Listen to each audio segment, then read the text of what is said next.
Hey guys, ILene Vick here for Teaching Adult Coloring with ILene Vick. It is Friday, March 5th at 7 p.m. Central Standard Time, and I am live and ready to go. Good to see everybody. Hi, Lila. Hey, Lila, did you see my suggested change on your post, by the way?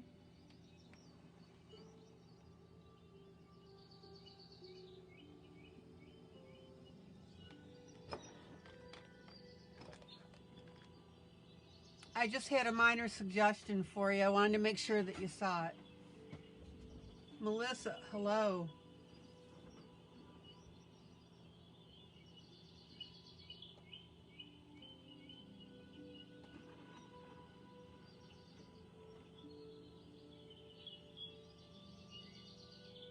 Okay, well just take a look when you have a chance. No biggie. All right. I'm so glad to see everybody.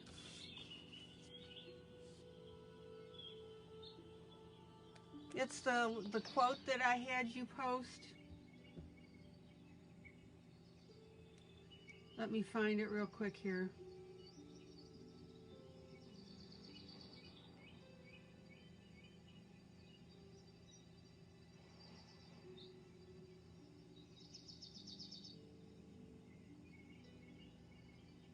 Jean, hello, good to see you, as always.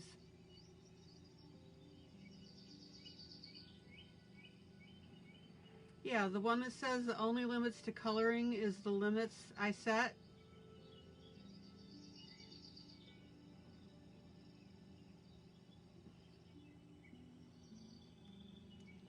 Yeah, just take a quick look at my suggestion, Lila.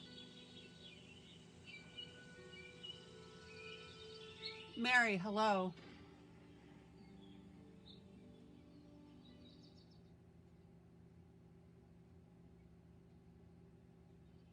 Mary, hello.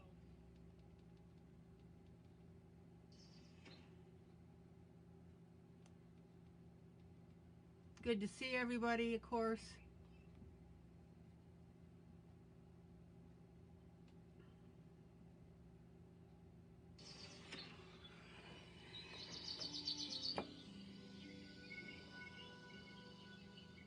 All right, so we've got a lot going on again.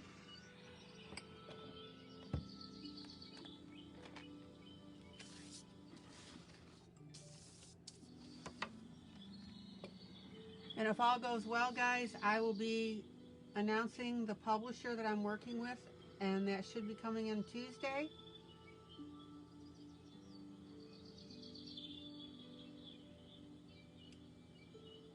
Yeah, it's the one I just showed you on the screen.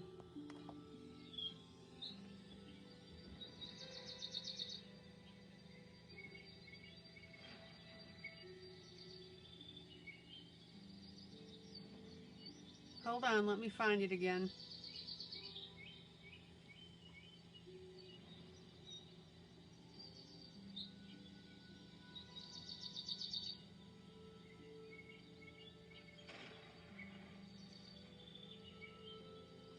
Here, this one. You see it? The only limits to coloring is the limits I set.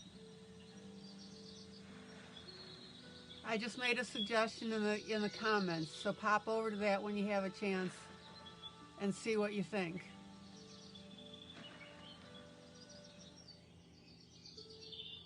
All right, so it looks like now that I will be announcing on Tuesday, like I just said, the publisher that I'm now working with to bring you new artists.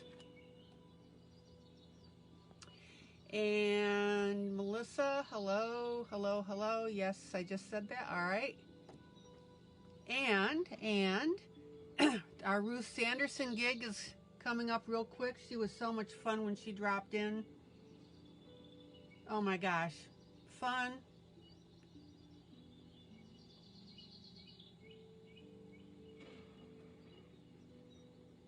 Nice lady. We've got a contest going on. The submissions are looking really great.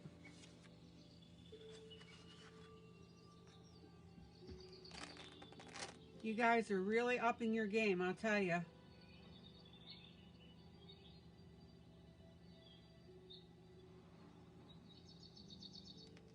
We've got a big prize for you.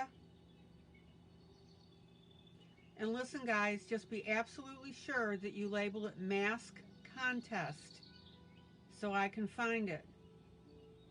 If you don't label it, I won't be able to find it, and that'll knock you out of the running.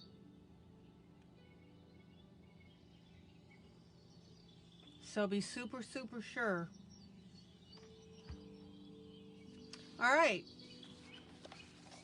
So I'm going to be working on several things tonight. I showed you the acrylic, metallic acrylic paint. I'll get there. Metal acrylic paint. We worked on the stonework in the background. We worked on the kiss a little bit. And we've still got our little princess to work on.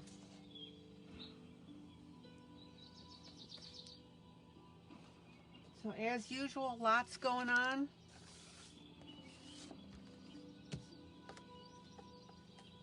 So I finished the front of this. Zoom out. Zoom out.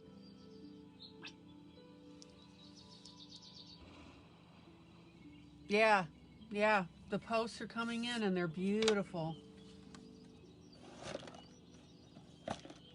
It does my heart good to see you guys upping your game.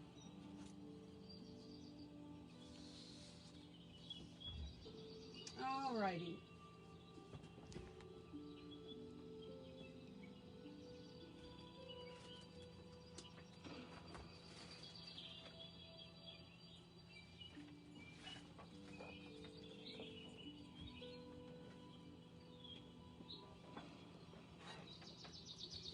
So I'm going to go ahead and play with the background on this just a little bit.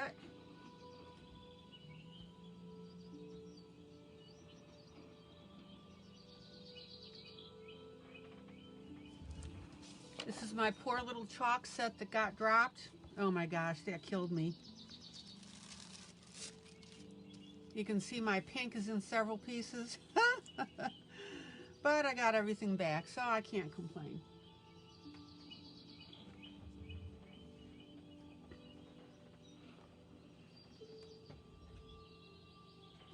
Yeah, blending does brighten the color.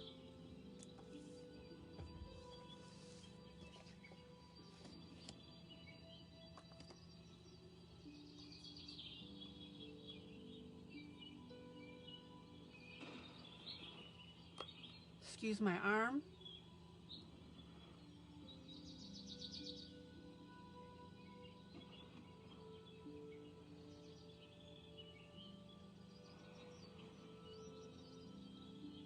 Hi, Helen.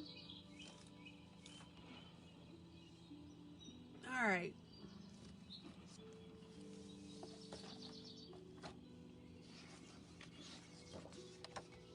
Maddie, hello. And congratulations to Miss Maddie.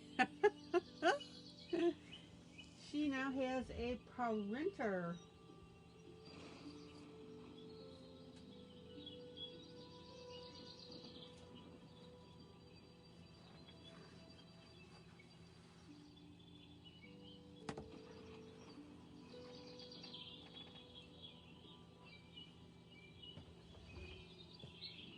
She's gonna go nuts now, I'm sure.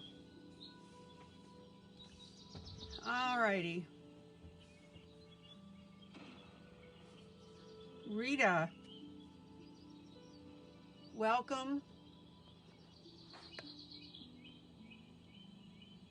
Guatemala. I just love saying that, Guatemala. Oh, we have too much fun. All right.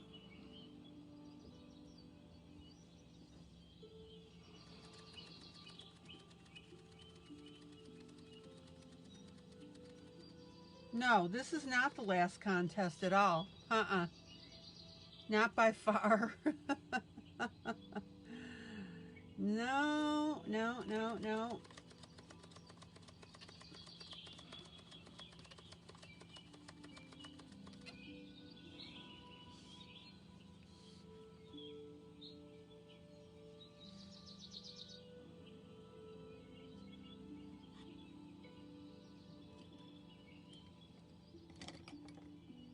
Quite the contrary, young lady.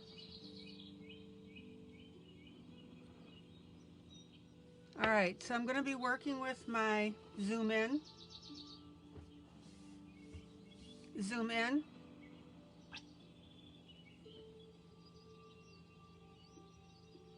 Oh, Rita, really?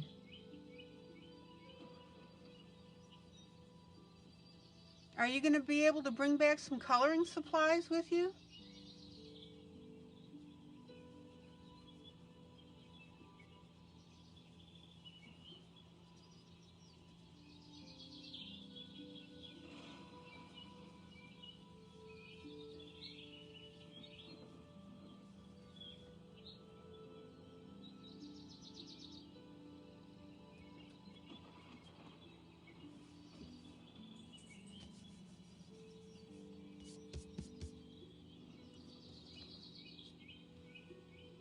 So what I'm doing is I'm using my X-Acto knife,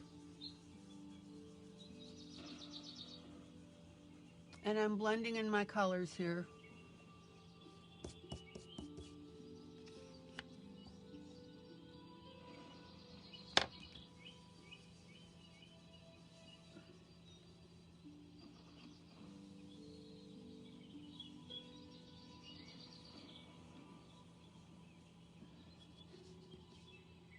Now, the trick is, Rita,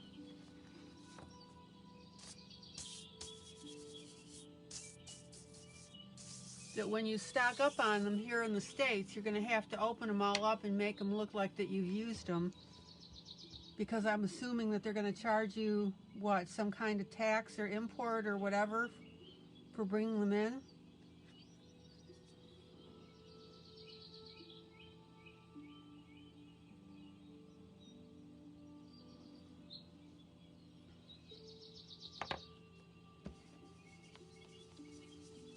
So, Helen, are you going to judge the entries when they're in?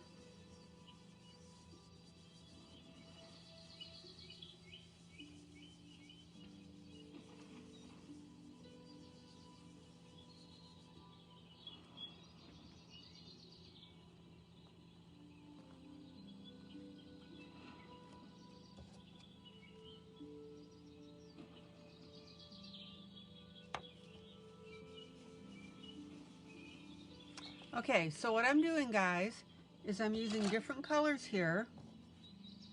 And I'm using my X-Acto knife and my chalks.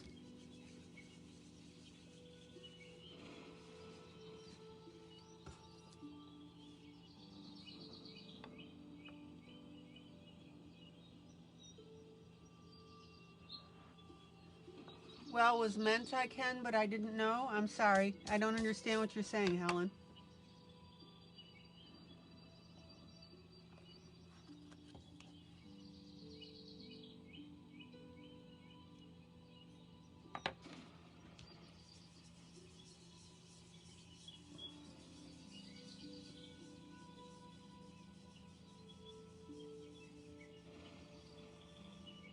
Well, I'd like you to judge them. But let me know first the winner. Don't announce it to anybody else. Just me.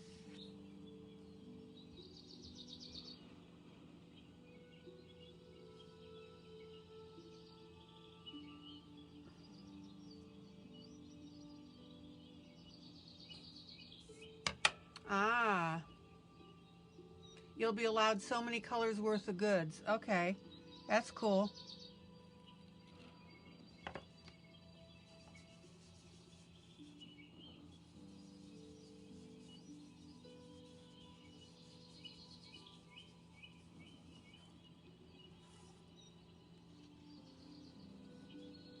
So what I'm doing here,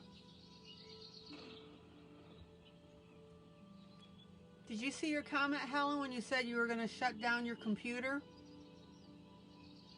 You need to scroll back and look at what you accidentally typed.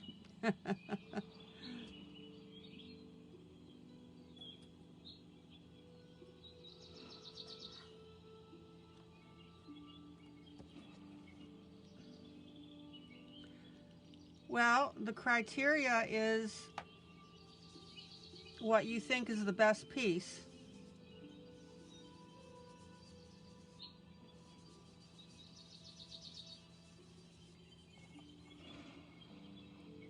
That'll be the criteria.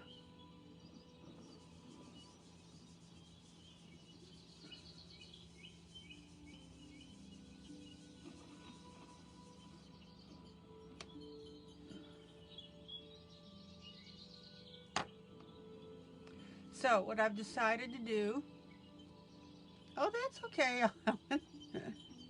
It happens.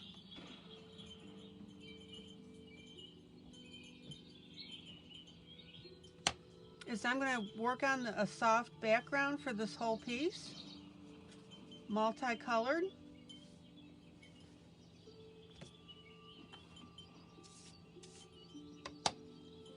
And when judging, do not play favorites. That's exactly right.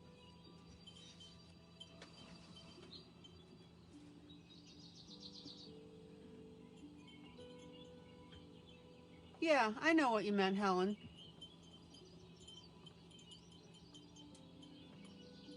No, I just want you to judge which one that you like the best.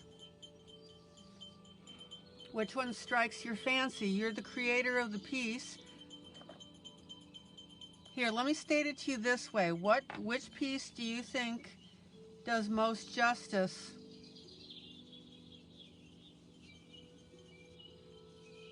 to it? Bottom line, which one do you like the best?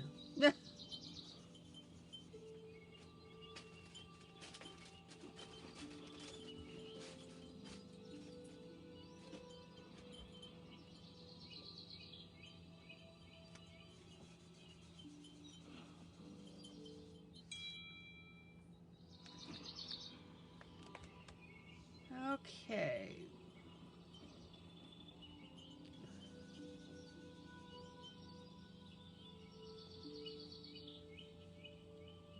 This one is a particularly involved piece. It's a lot more to it.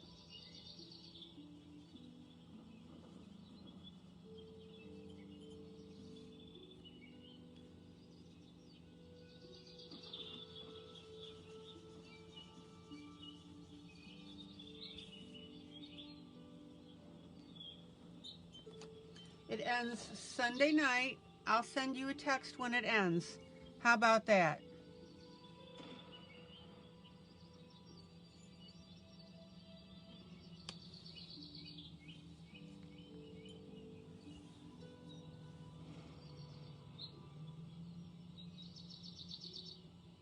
Oh, Lila, that's good.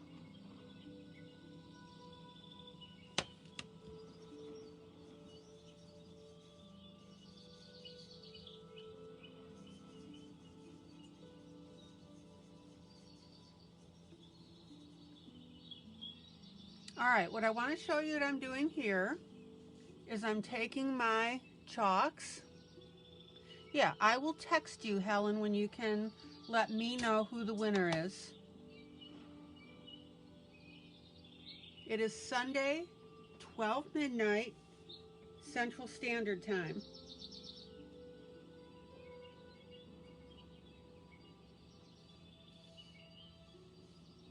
All right, now what I'm doing here is I'm taking my chalks and I'm taking my X-Acto knife and I'm very carefully cutting, just cutting the edge, and shaving it so that it drops color where I want to blend it in. And I specifically decided to use my finger, not my applicators today.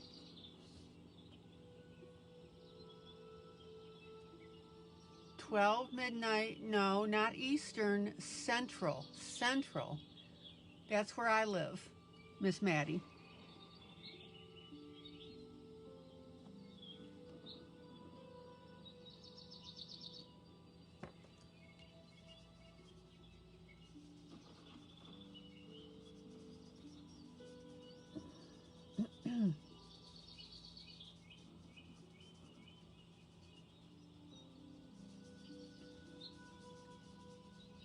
Now, what I want to do here is just create a very soft background.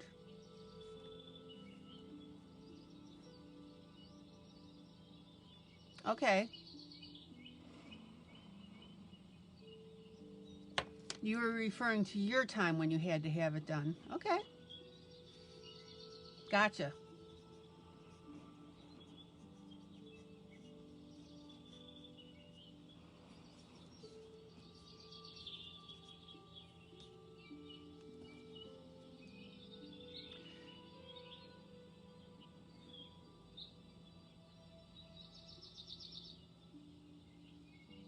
When you said 11, yeah, we're good.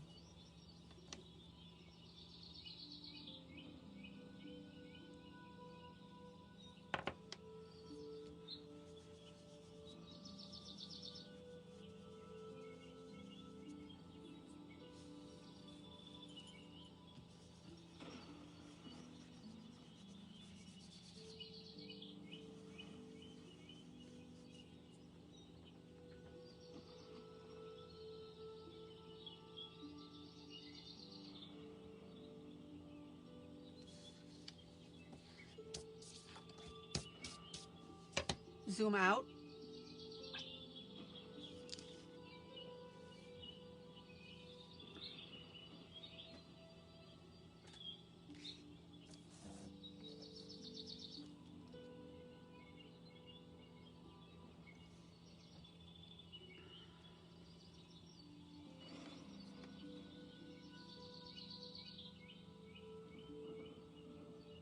Oh no, Lila.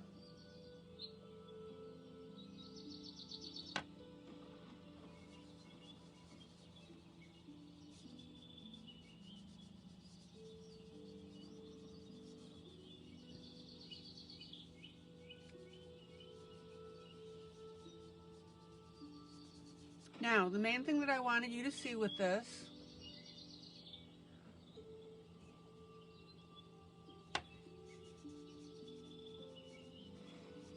is that you can pretty accurately place your colors with shaving your pastel.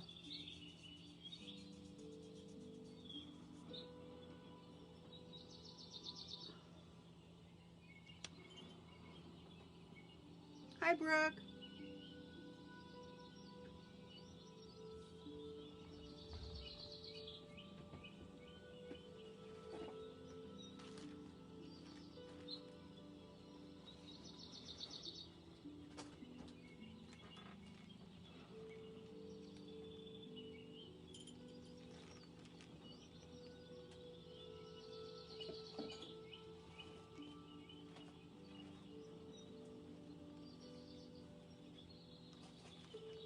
And I will assume that I sound very clear tonight because I've got my headset on again, just making sure. Excuse my arm.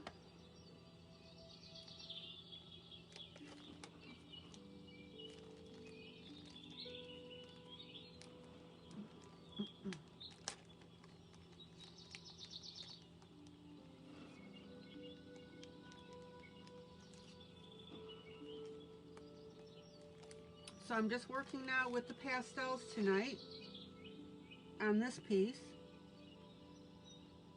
I didn't mean all night because you know I swap around.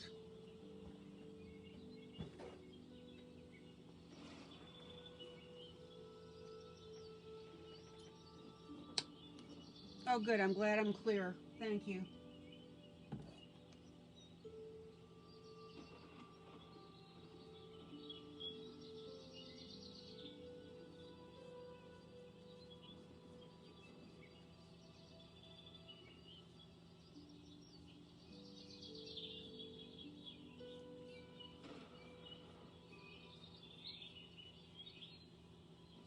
Just doing a little cleanup job.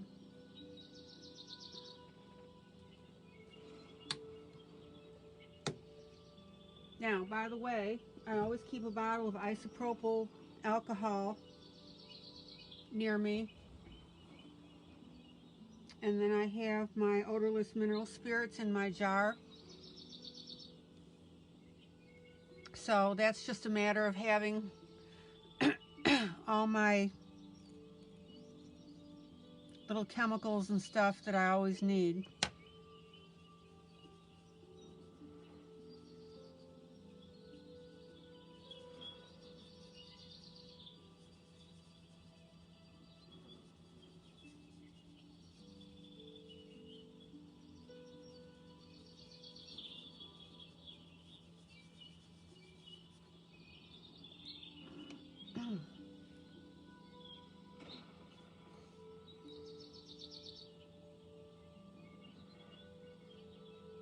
And the neat thing is, guys, when you're shaving on the side, you can be very accurate where you drop your little crumblies.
And all the colors that I'm using in the background are the colors that are in the piece, except the green.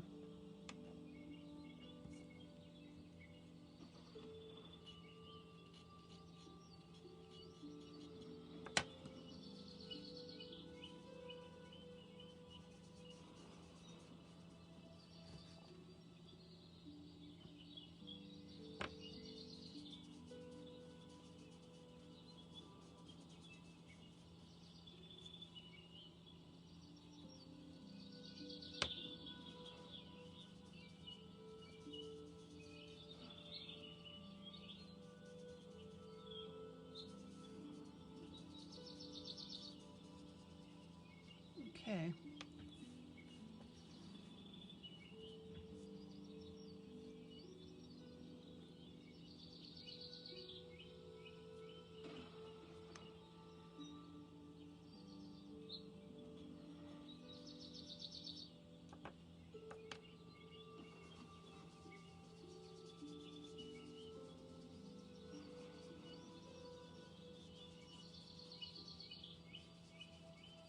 Now, one thing that I want you to notice, too, is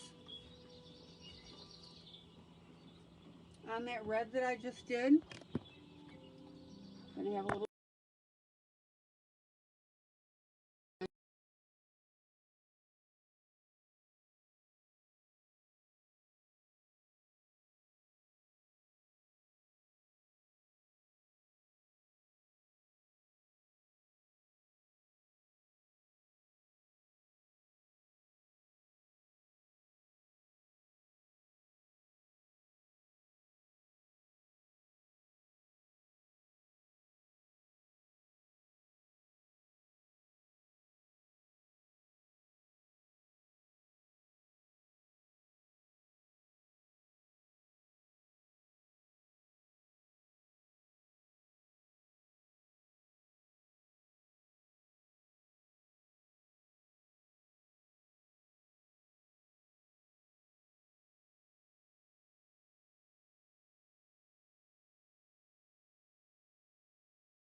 Okay, let's try this again.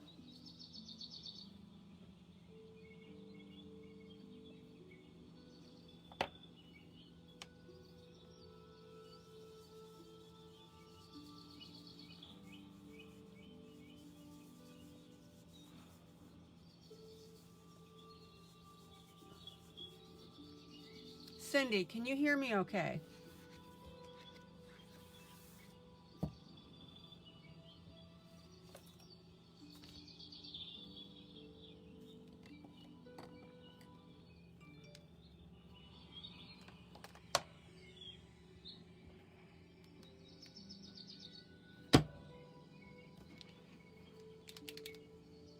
Okay, thank you.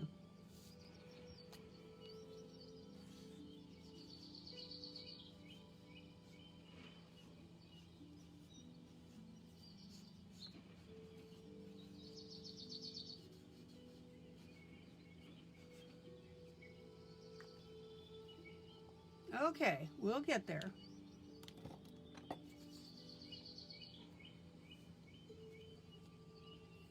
Hello, Daisy.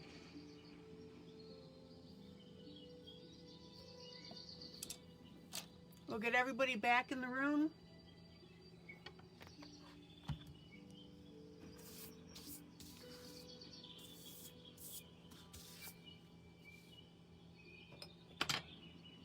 Yeah.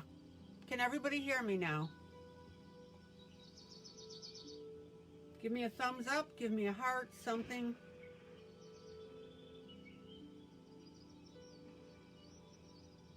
All right. Maddie says yes, thank you.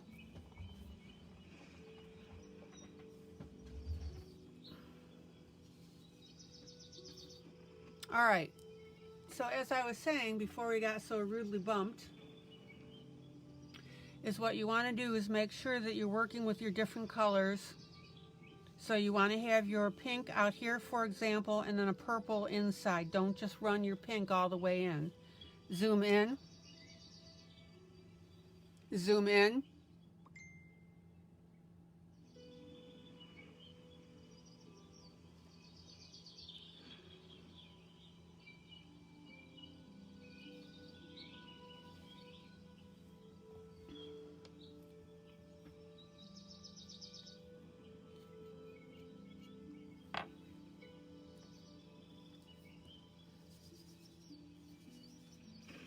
And the thing you can do with your chalks is if your color is a little lighter than what you want, then of course go ahead and just add your double layer.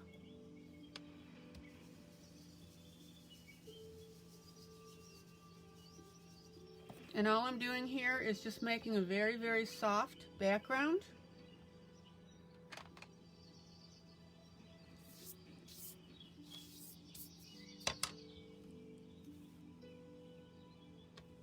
Excuse my arm.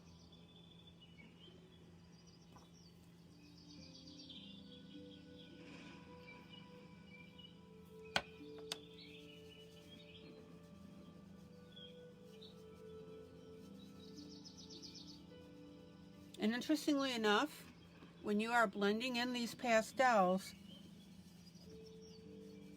you can get up into your little crevices and stuff without any problem.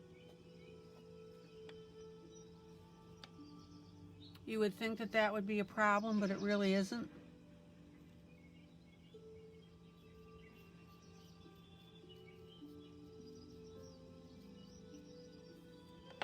Zoom in.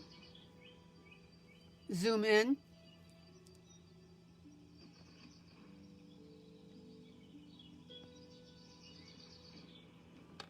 So see how I've laid that pink in a line, and then I'm just rubbing it in a line.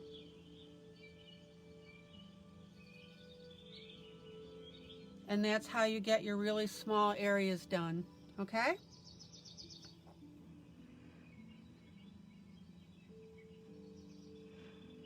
So it's just a matter of accurately placing your pastels.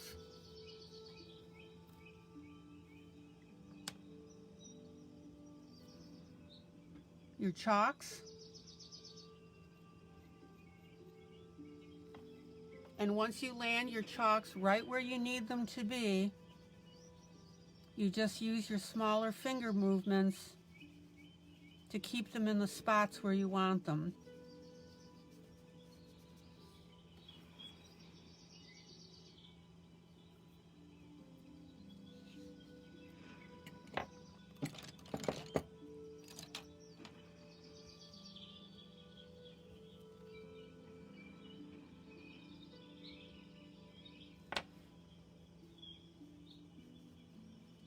And it works amazingly well for these small areas. Zoom out.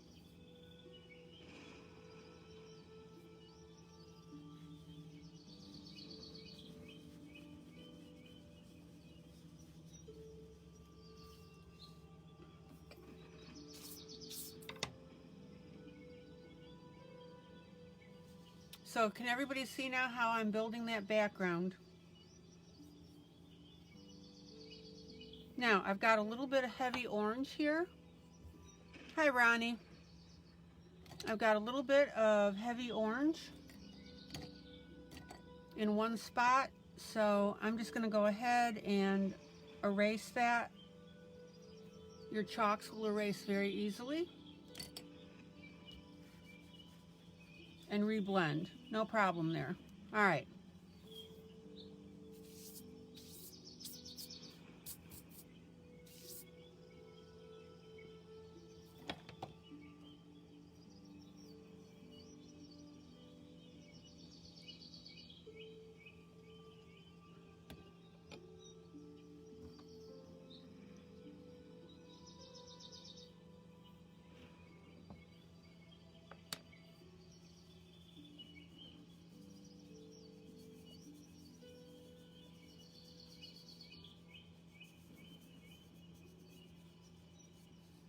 And also notice that I'm not particularly blending in circles.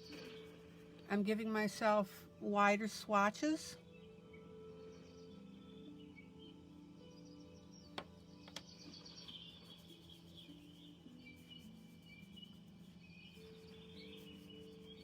And again, the trick is that when you are using your X-Acto knife to scrape your chalk onto your paper, wherever your chalk ends,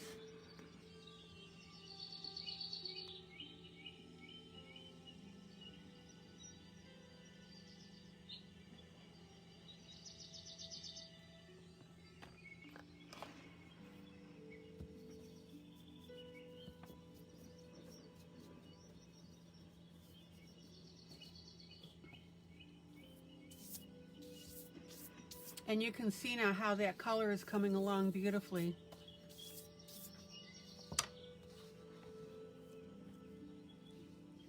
All right, so let's turn this .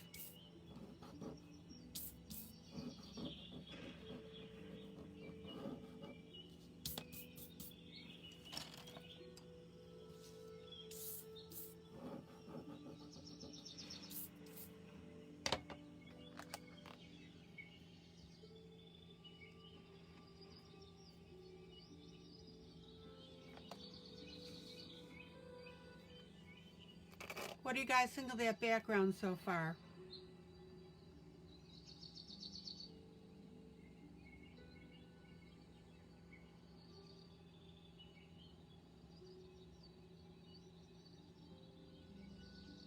Just a minute, guys.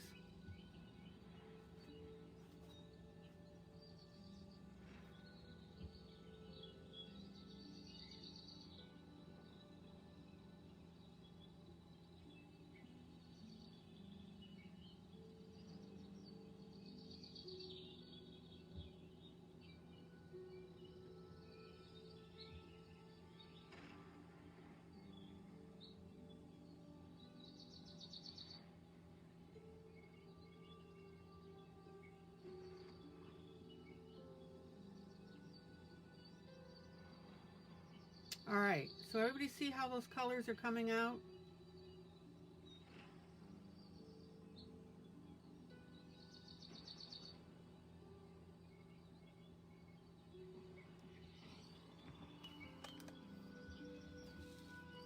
And again, all the colors that I've got,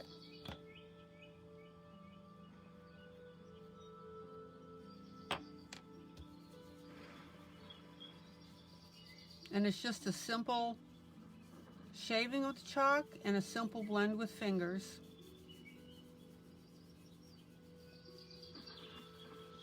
All right. Yes, they're chalk pastels as opposed to oil.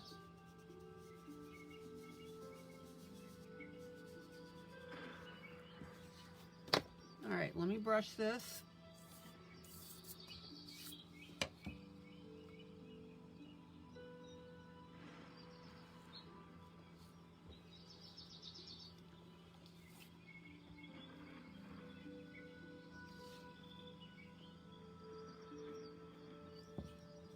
And if you have a couple of areas where you've got some spots that aren't quite up to snuff,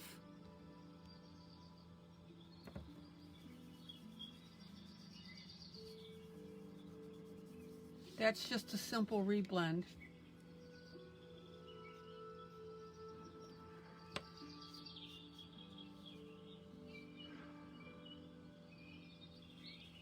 Everything I've read says sidewalk chalk does not work.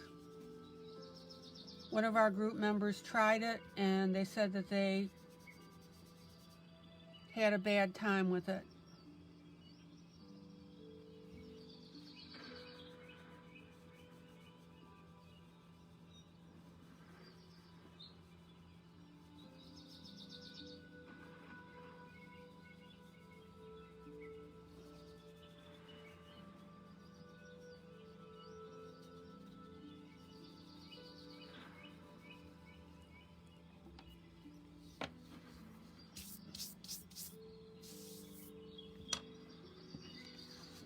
All right.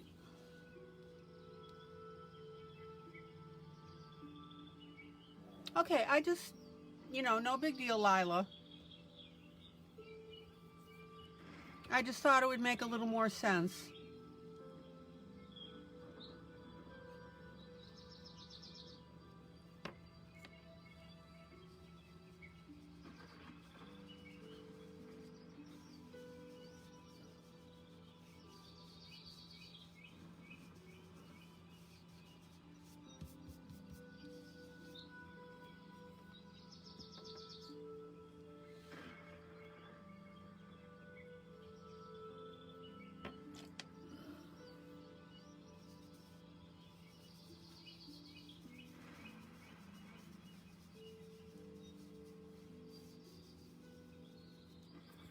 Now, the reason that I'm taking the time to show you this entire piece as I'm doing it is, number one, I want you to see how it evolves. And number two, I of course want you to see the process. Hold on, a little alcohol to clean my fingers here.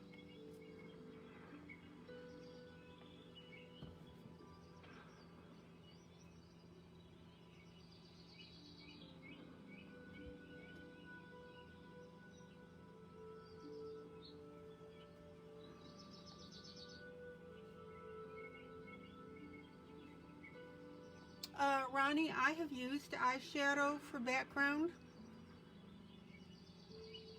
and it works fine. It's a slightly different consistency than chalks.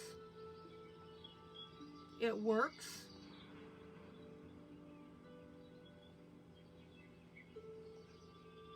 I need to do a piece with eyeshadows. I've done them before.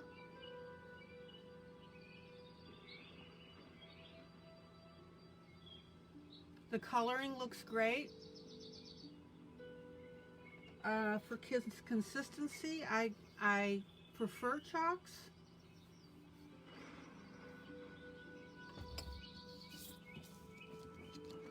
But for color coverage, chalks are fine. Or I'm sorry, eyeshadows are fine. All right.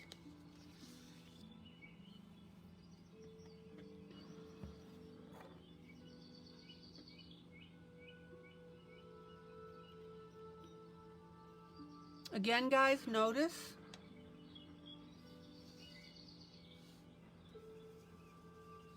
where I drop the chalks is where I blend. They stay in place, and that's what gives you the control.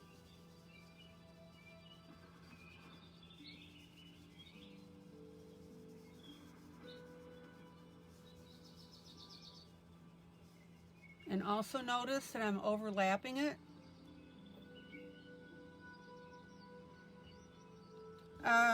Yeah, this has Krylon on it.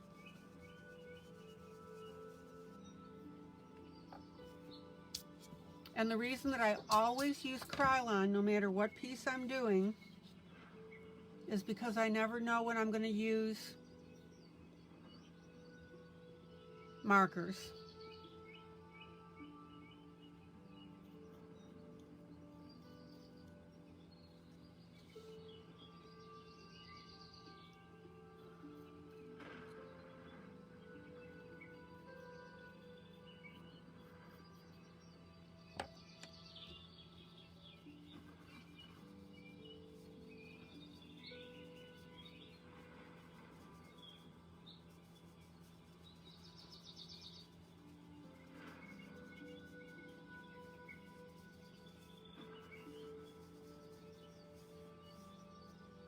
And notice how the blend is working together here. Sorry for flipping this around on you so much.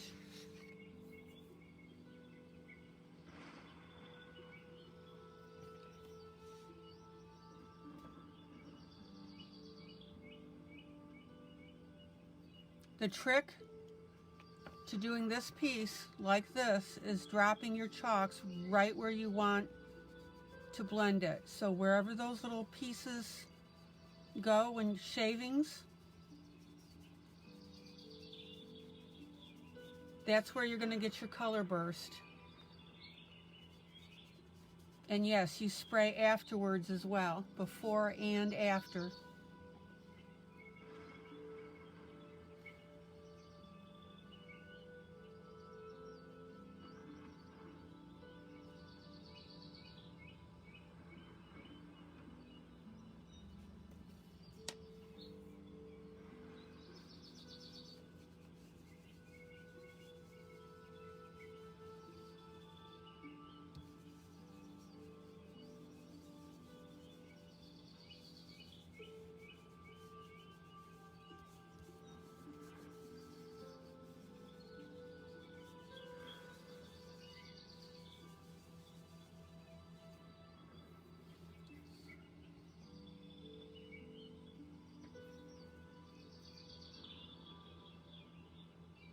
Your wish list is growing, but not your pocketbook? Yeah, no kidding.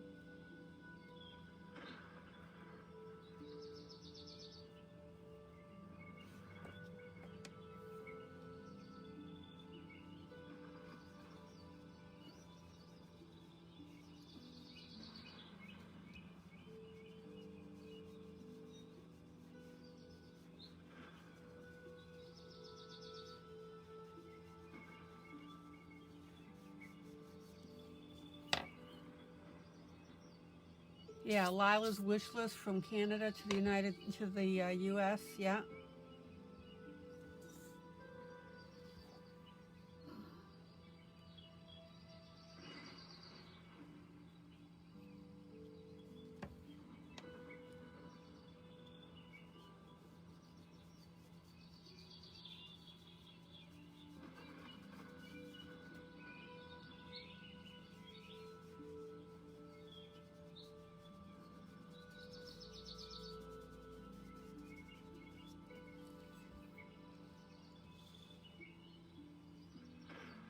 Okay, so see this little spot in here now that I want to pick up?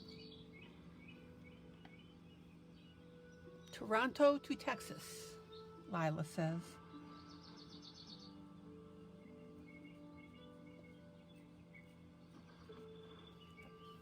All right, now you see how I got that little purple glob in there?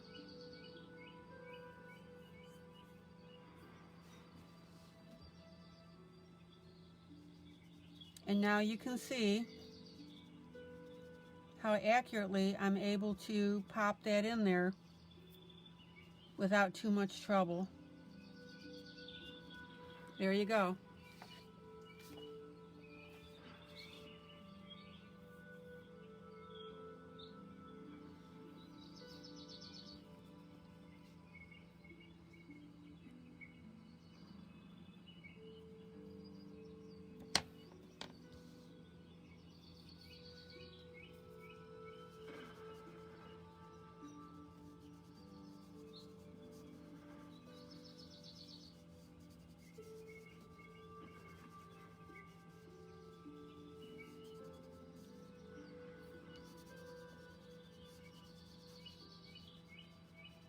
Now, as you notice too, is I'm not necessarily putting the shapes, everything in the shapes of circles.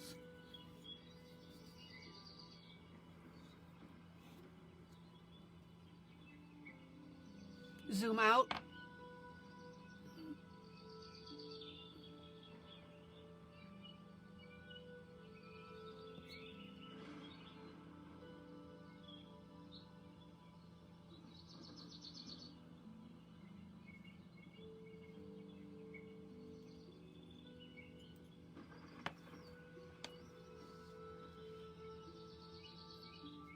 And when you're doing small areas on top of this chalk, you don't have to move your finger very much. That helps you stay in your small spaces.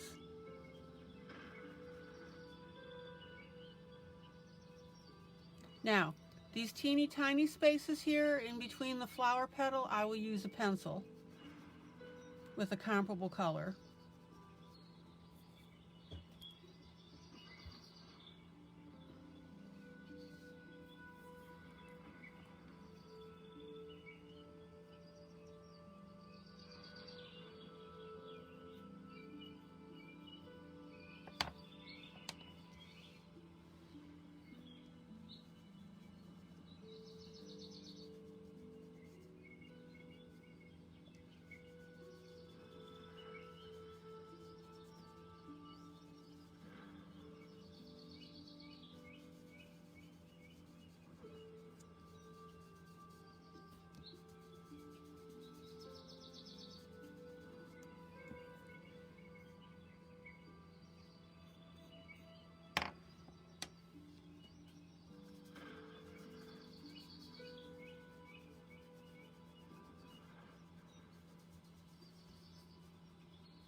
Yeah, I like that one too, Ronnie. The one woman with a closet full of clothes and the other woman saying, "I'm satisfied with art stuff." Yeah. Yeah.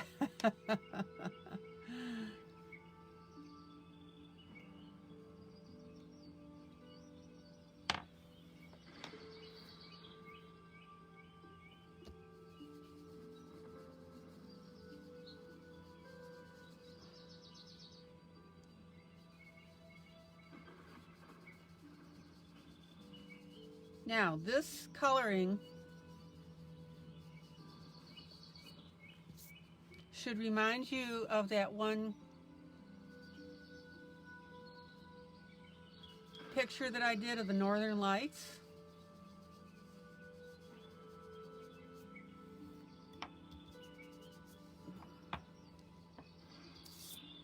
All right, let's take a look at this for a minute now. Let's see where we are here.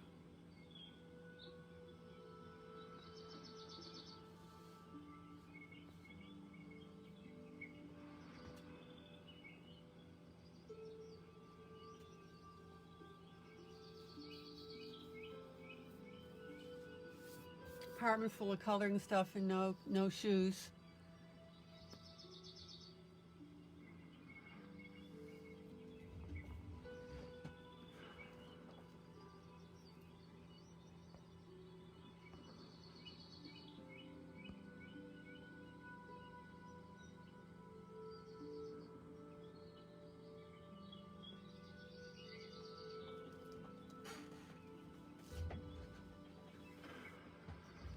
All right, we're almost done.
All right.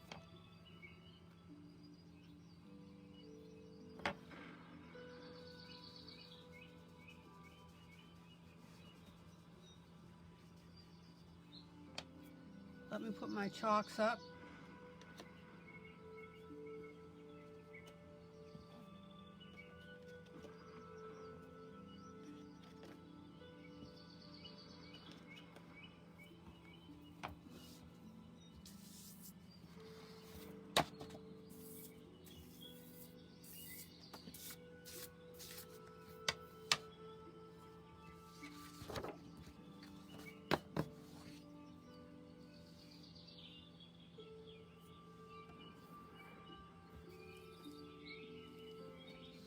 All right, so we've got a couple of open spots here.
And let me hit one more spot.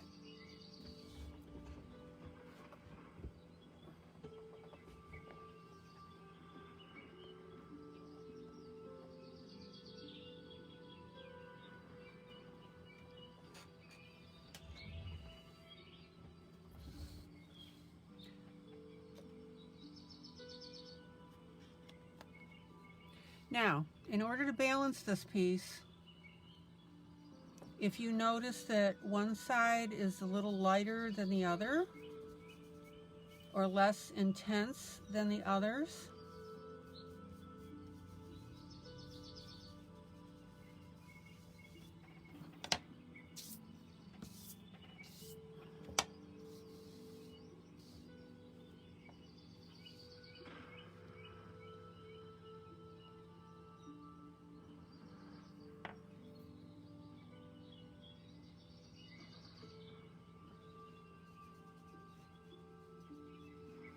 then just go ahead and balance wherever you think you are deficient in color or intensity.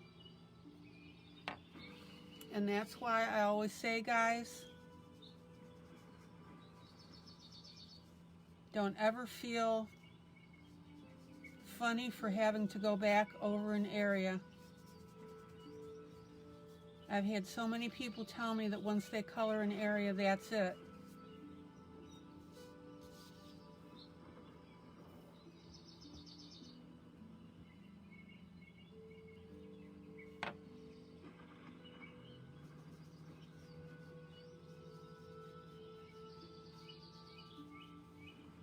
So you want to make sure that both sides of your piece are balanced color-wise, visually.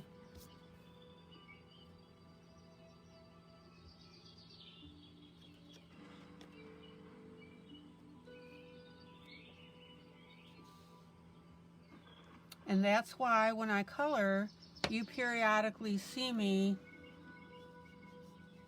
pull out and look at the whole piece. You've got to do that.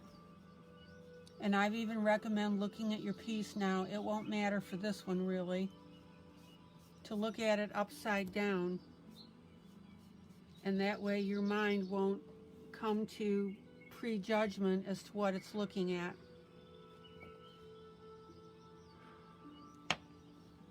So right now I am balancing the intensity of some of these colors.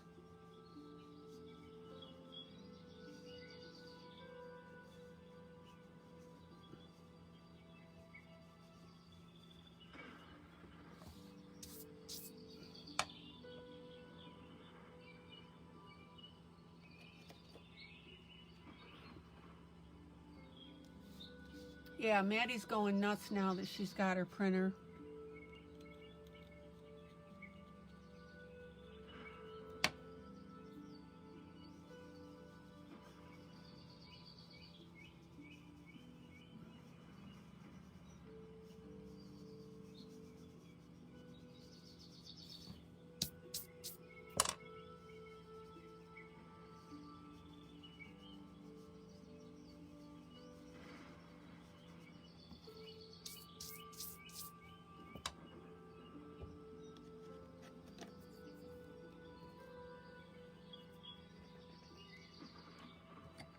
Okay, let me brush everything off here.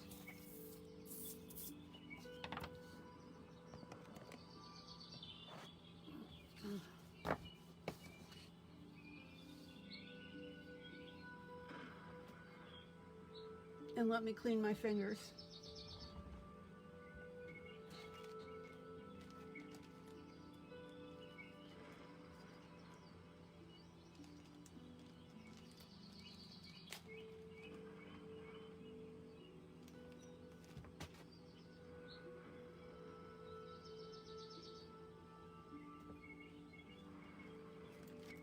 And that's fine. People color, you know, while we're going.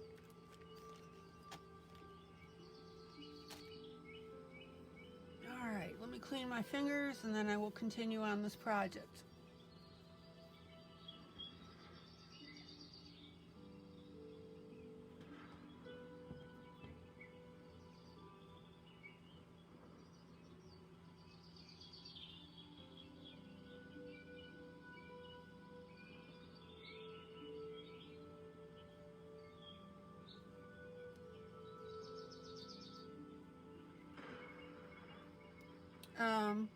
Ronnie, I don't mind taking the pages out of my book at all. It makes it easier to put it on the copier, and it depends what the coloring book is. And it also depends how big the area is on my printer to copy.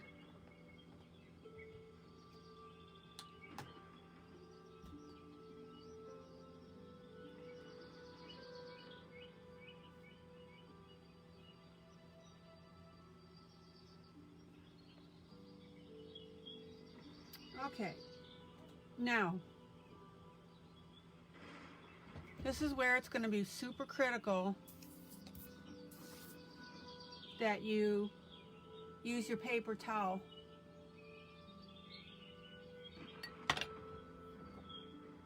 Because you've got loose chalk on here. And what I'm going to work on doing now, let me swatch a couple of my colors.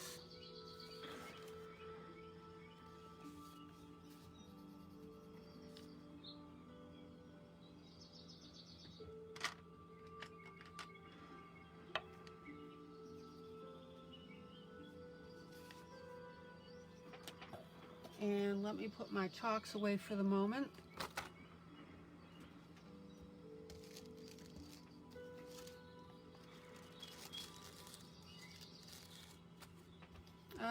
I usually put it into the back of the book. I just stuff it in the back. I mean, really, the reality is that you're probably not going to color it again.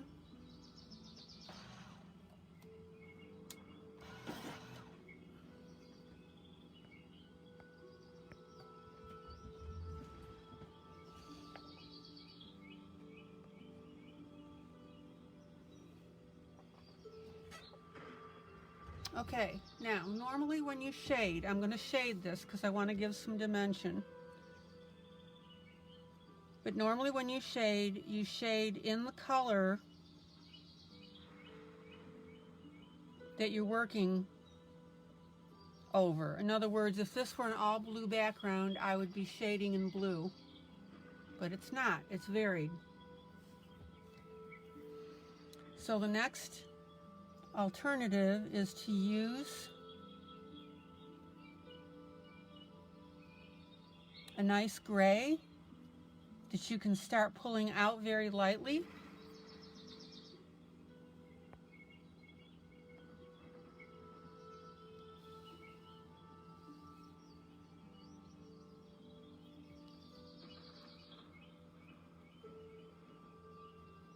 Meaning I'm darker on the edge, and then I can go ahead and lighten that.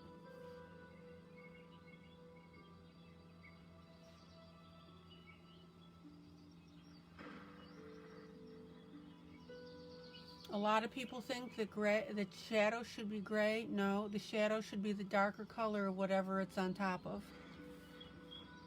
But at the moment, because of this piece, that's not practical.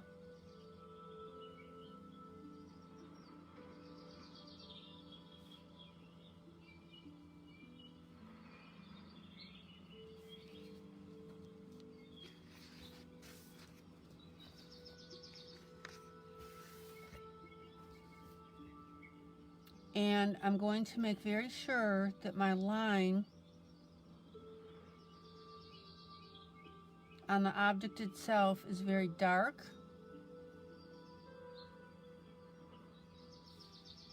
And that way it really pops it off the page. Does that make sense to everybody?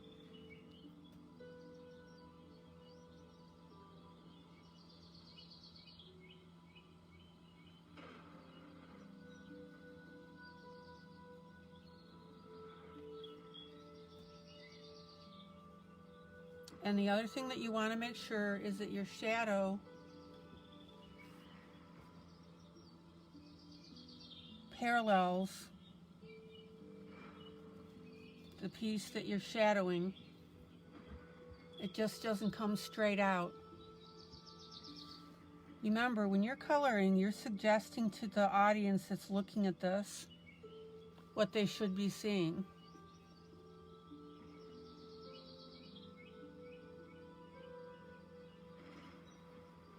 So do you see now how when I did the bottom part of this leaf, I just darkened that line, and boom, all of a sudden we started with dimension on it.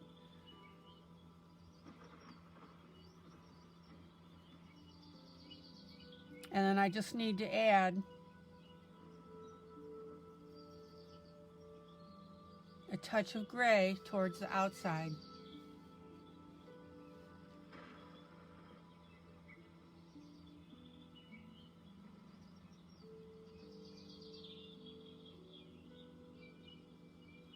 Now, I can shadow this in one of two ways.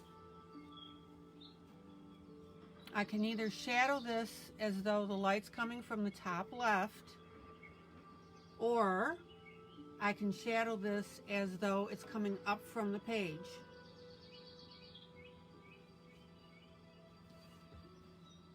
So I'm going to shadow this as though it's coming up from the page.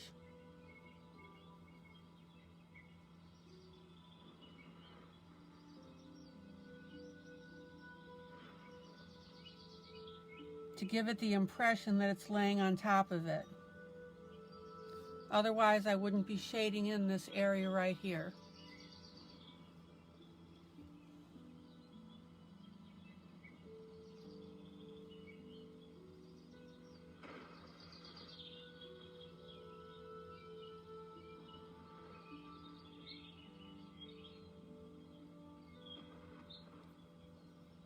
So make sure that you understand the difference in that. So again, I'm outlining right on top of the line with my gray.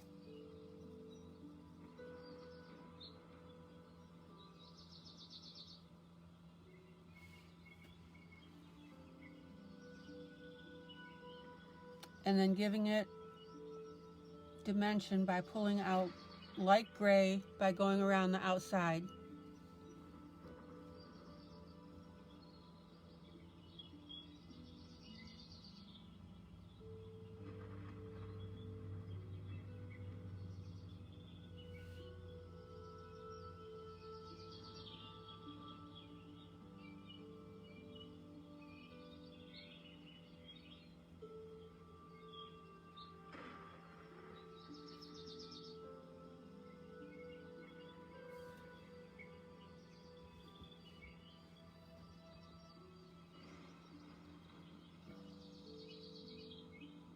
Now, another thing I wanted to show you real quick before I continue. Now, see the difference here?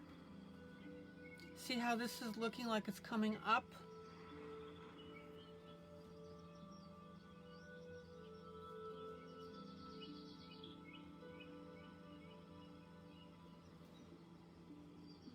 And you can see the difference now with these two leaves and everything else on the page. It looks flat.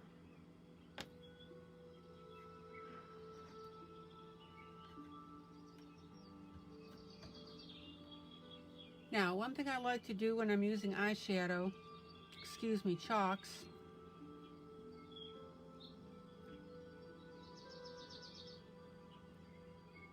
is that I have this little gum eraser thingy. This is the one that stretches and pulls apart in the whole bit. So, it's funny, I just stick it on top of my electric pencil sharpener. And the chalk that we put down has gotten on some of the coloring. Can you see that purple there on it? And what that does is that cleans up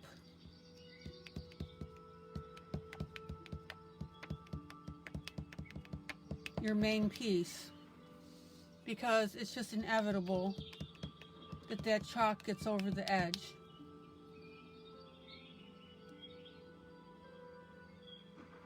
So you just take your little gummy eraser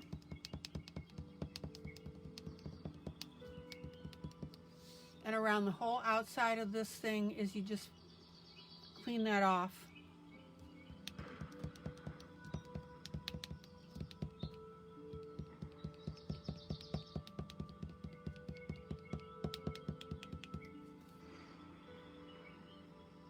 And the nice thing about this is you can form it into a point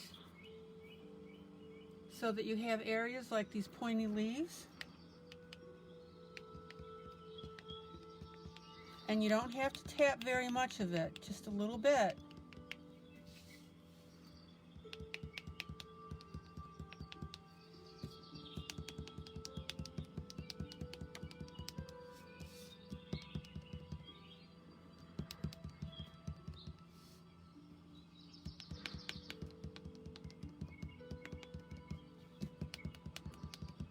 There. And that'll brighten up everything for you.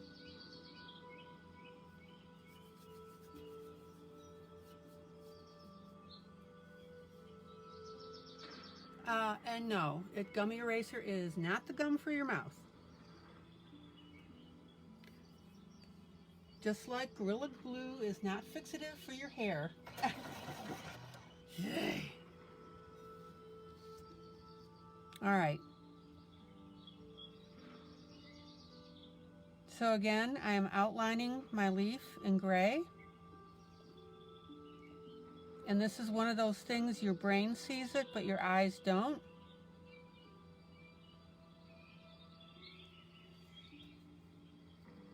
Is you are tamping down that black line that the artist drew,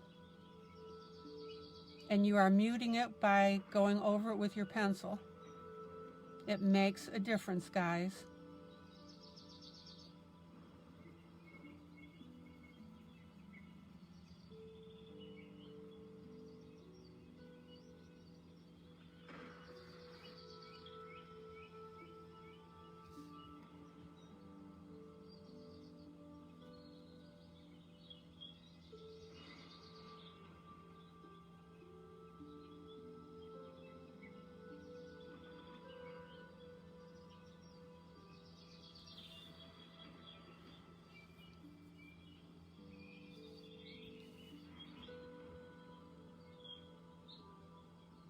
And the example that I will use is about taking the time to color over your lines. If you and I were doing the same piece side by side and use the same colors and the same chalk techniques, but I went ahead and drew my gray over my black lines and you didn't, and people were to look at these side by side, you know, then look at the two side by side, they would notice a difference between the two and couldn't necessarily tell why.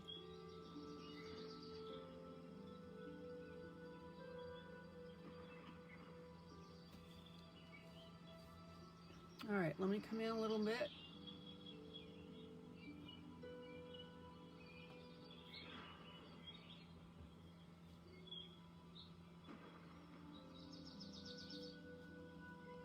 And if your gray gets a little dark like it did there, just smudge it a little.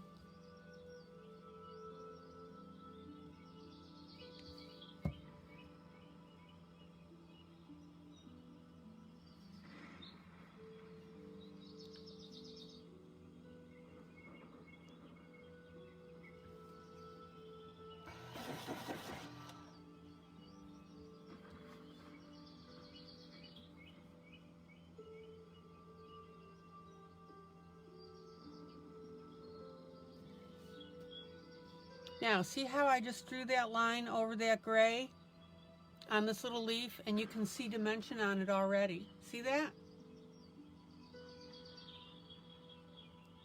And that's just me drawing on the line. I haven't really even shaded by it.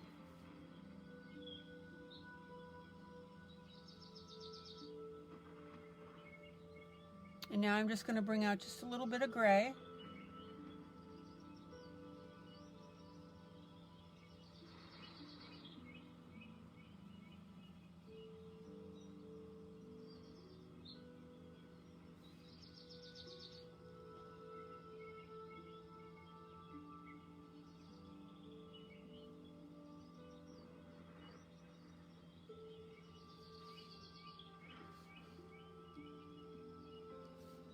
Is it tedious to do this? Sometimes.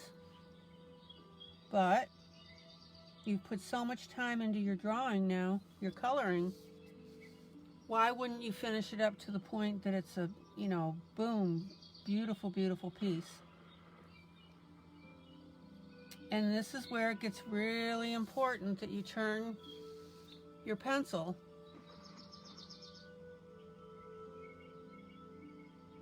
while you're doing this to keep that point sharp.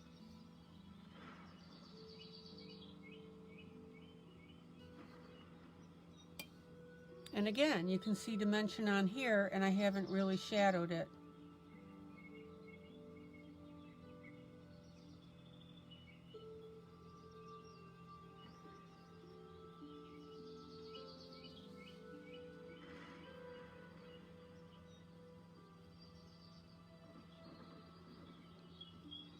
Now I'm not, like I said, I'm not going to do the whole piece, but I just want to do enough that you see the effect of this.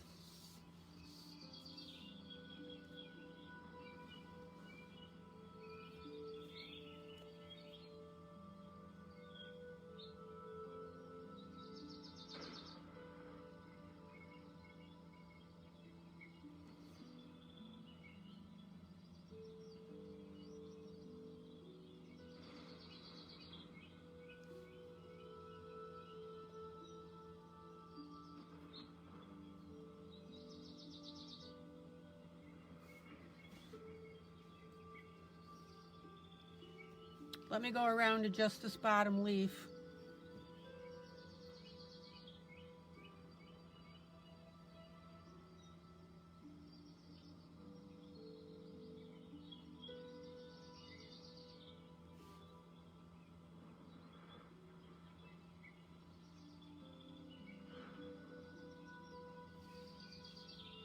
Anybody have any questions about what I'm telling you? Comments, critiques? So again, I'm just going over the lines with the gray.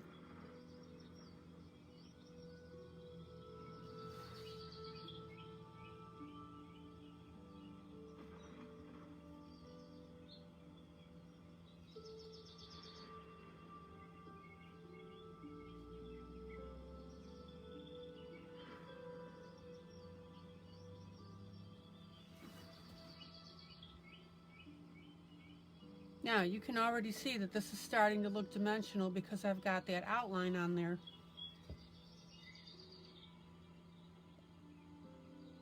But what I don't want to see in your colorings when you do this,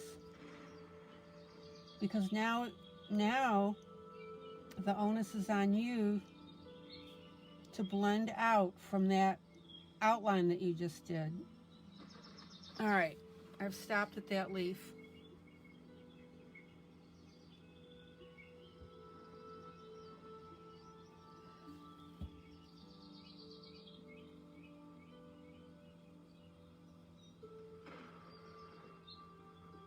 If you don't blend out correctly, you're just going to have a blotchy line.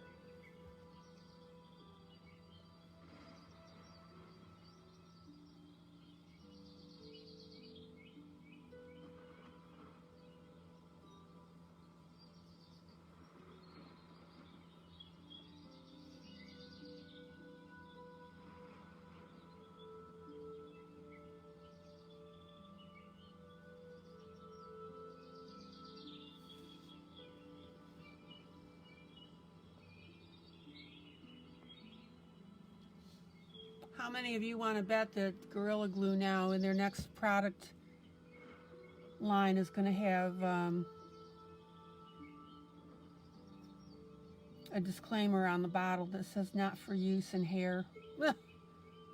Although it already does say use only for, you know, yada yada yada.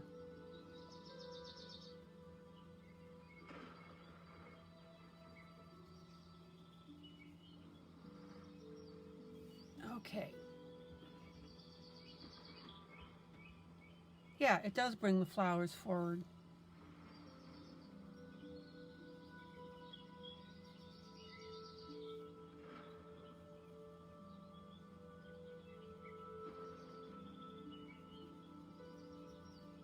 So I'm just putting a very light tint, oh gee, that word's coming up again, of gray.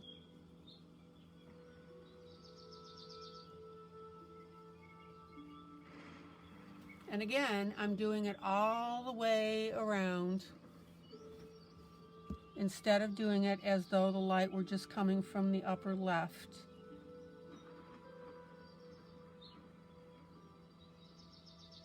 So the idea is to make it look like this thing is laying on top of the background. And if you have a little whoopsie,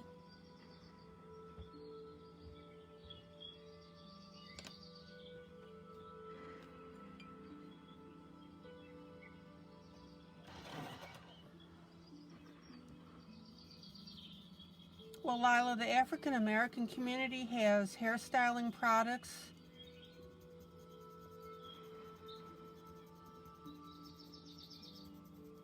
that will fix hair into a certain shape.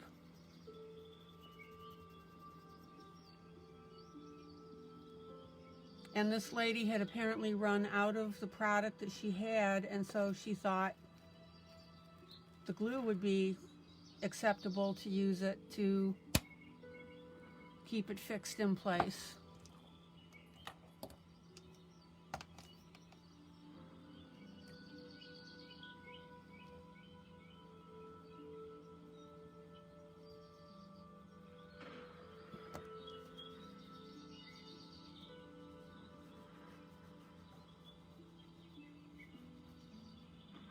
All right.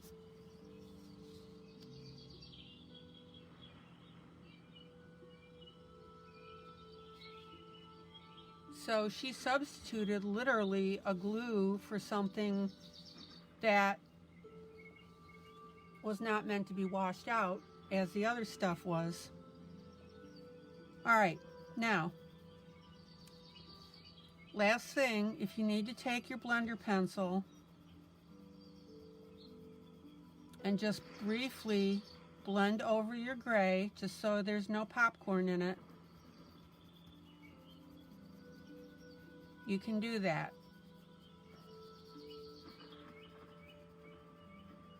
But don't get crazy with it.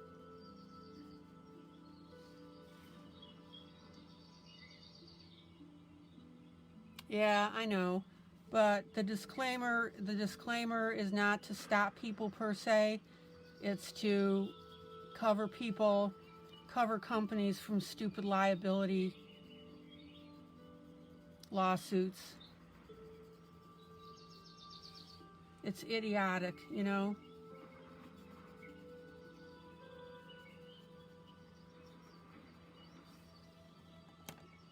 That's why you see some of those stupid popcorn, that's why you see some of those stupid things on packages that you look at and go, that must have been a lawsuit. Popcorn effect, Ronnie, is when you are laying down pencil and there's little white speckles in it because the pigment of the pencil has not gone fully into the paper. That's why you have to use a blender pencil or add additional layers or add white pencil on top.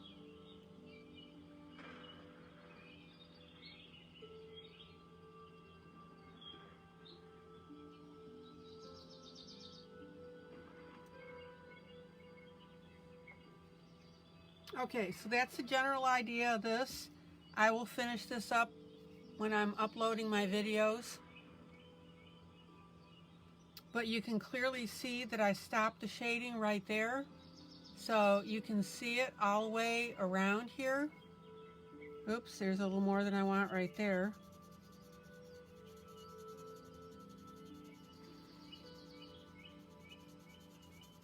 Again, you don't want just a splotch of gray there. You want it just around the edge. Okay? I hope somebody learned something off of this. All right.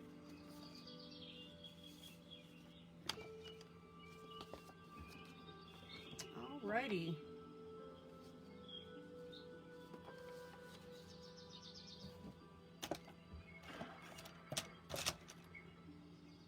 So there's another idea for you. And when I'm done putting my edging on it, I'll spray it with my Krylon.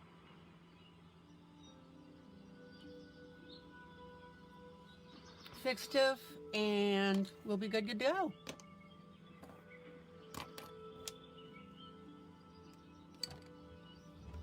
Okay. Let's see what we want to fool around with today.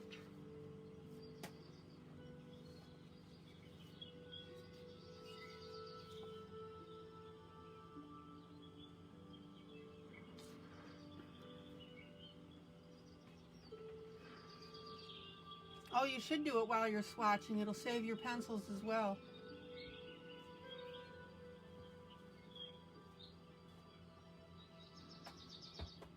Okay.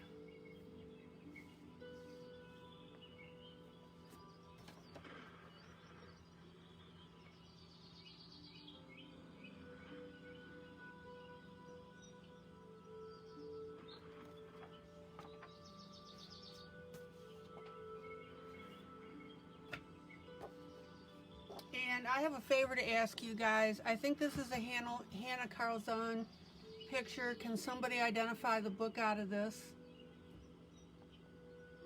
Yeah, remember Maddie or Ronnie? Remember that that shadow effect that I'm doing on that last piece is all the way around it to make it look like it's coming straight up.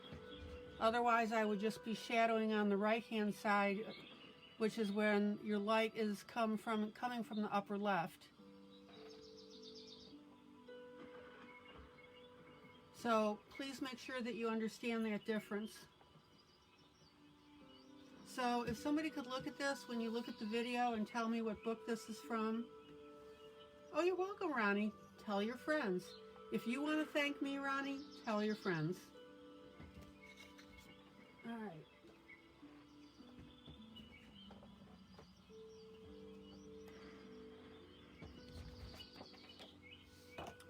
I think this is turning out to be a really pretty piece.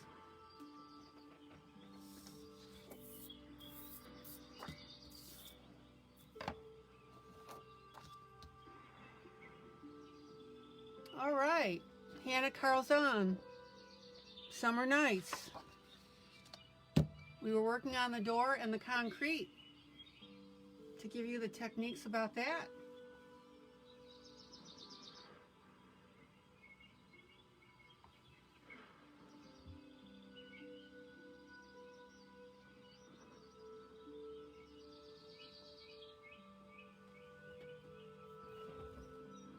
You're going to have to put a note on your door, Lila, that says, "Thank you, we have enough food."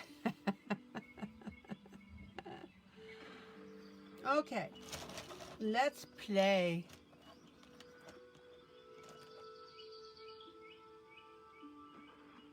Oh, a teacher that you had commented on a couple of my videos. Cool.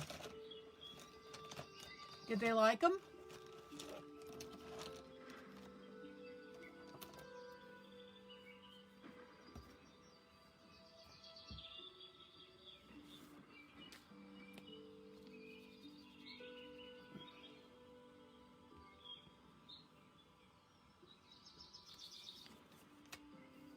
Okay. Let me try to activate one thing on here.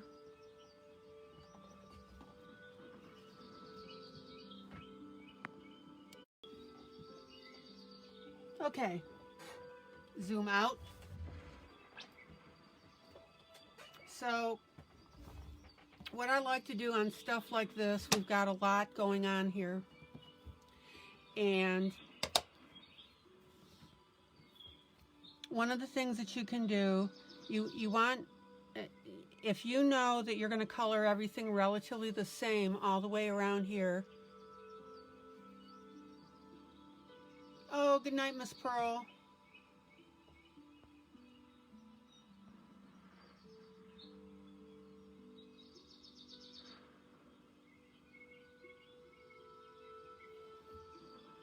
So what I'm going to do here is on all the flowers that are the same, which are these ones with these little doohickeys in the center. Pearl, you have a great evening.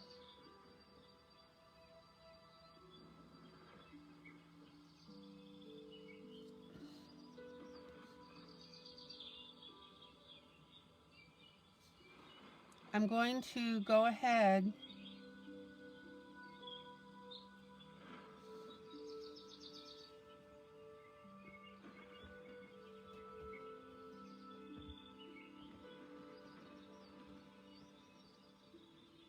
and color their leaves the same base color. This is only a base color.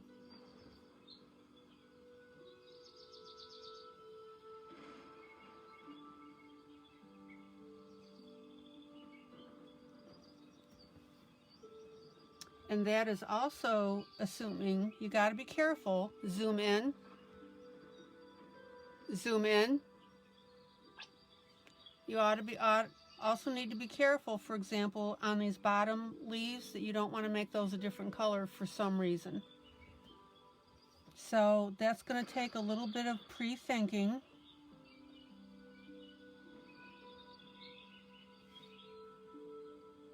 As to what you're going to do down the line. Not complex.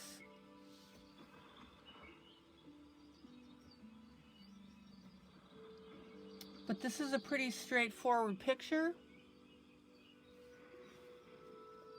Yeah, Ronnie, you need to be posting some of your pictures.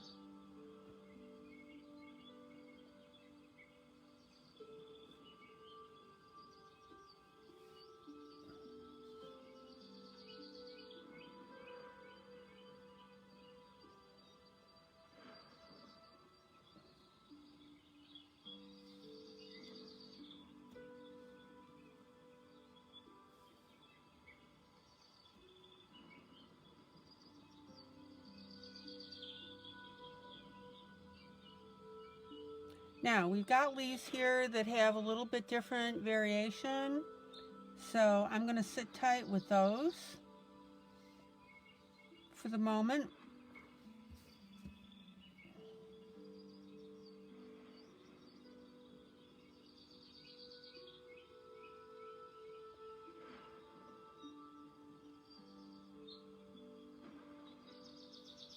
All right, let me look up here.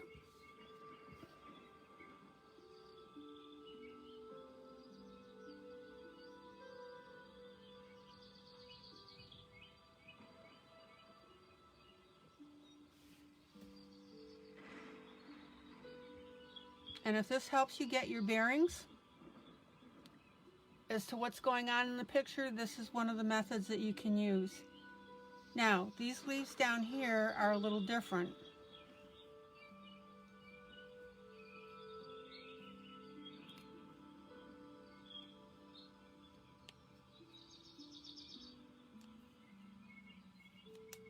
So those I would go ahead and put on, let's see what we got here.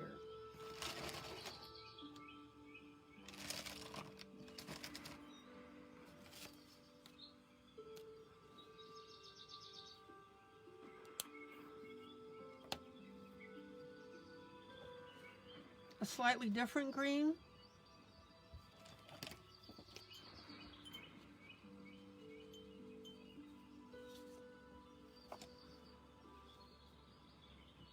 Well, Ronnie, that's okay. Just post what you've got.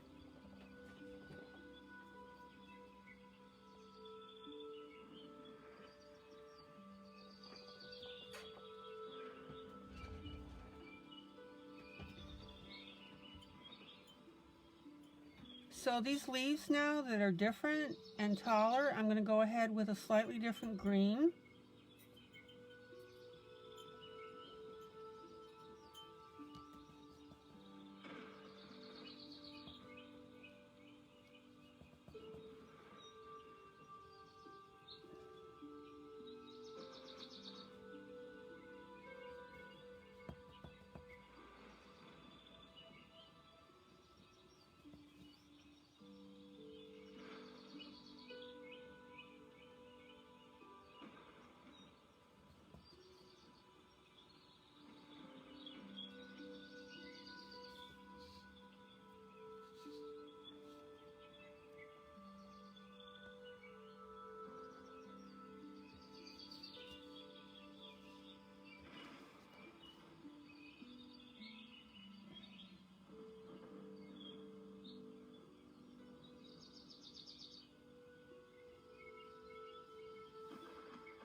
And I'm letting that streak just a little bit because that's giving me different color variation.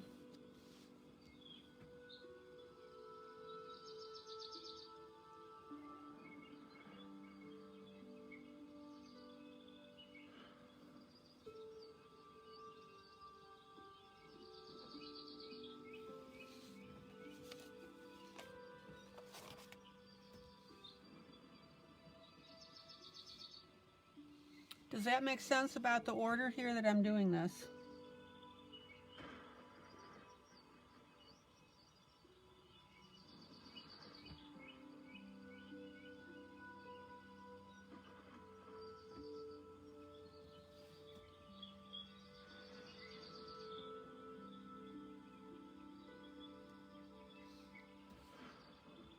All right.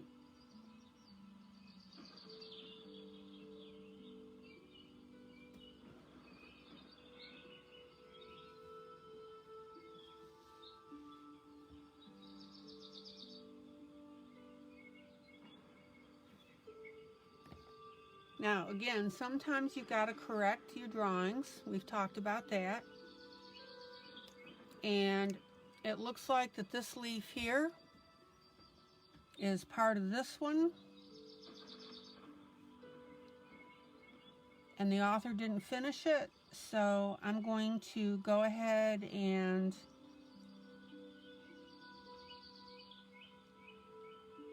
put the lines in.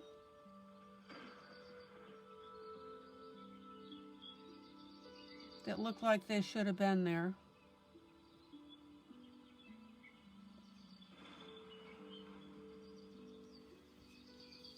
There we go.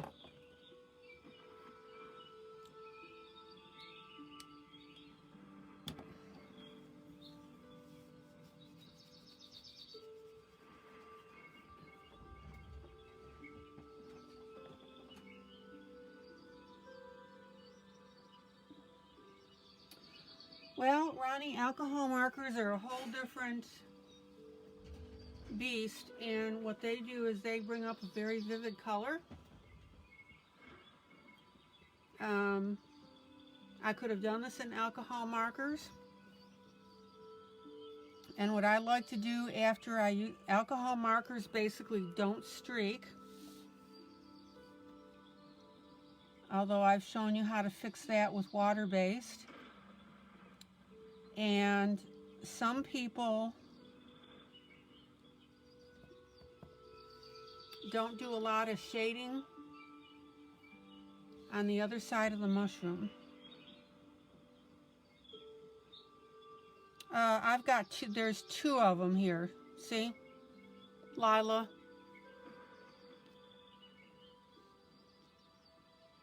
Oh, I see what you mean. I got it. I got it. I got it. Yep, yep, yep, yep. Sharp eye. Thank you.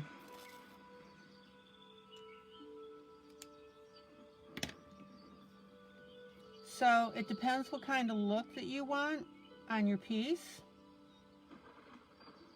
And I've been showing people how to do shading with alcohol markers. Would somebody else also care to answer that question?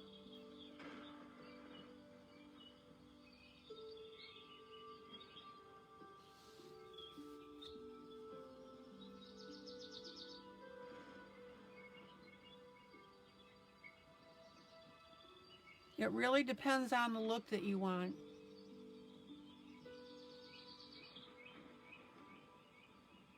Yeah, you can put pencil over alcohol markers. I do it all the time.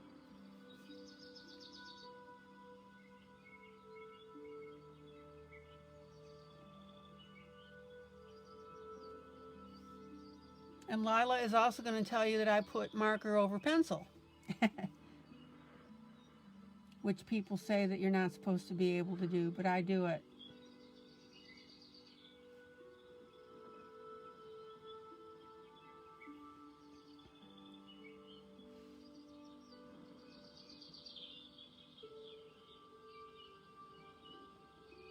Ronnie, what you need to do is go up to the little search icon in our group, which is the little magnifying glass, and you type in the word keywords, Keywords,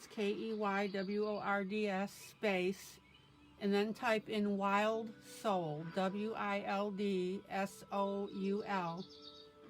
And I was using alcohol markers on that along with the pencil.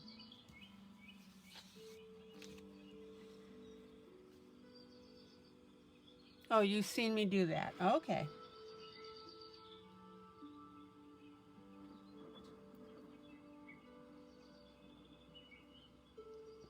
What I do, Ronnie, is when I get a new medium, I just experiment with it.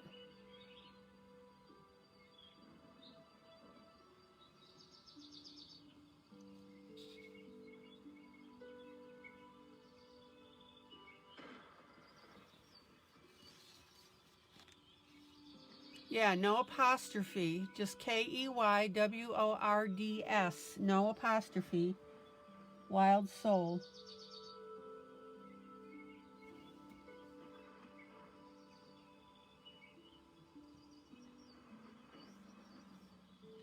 So you don't have to be afraid of alcohol marker at all. Zoom in.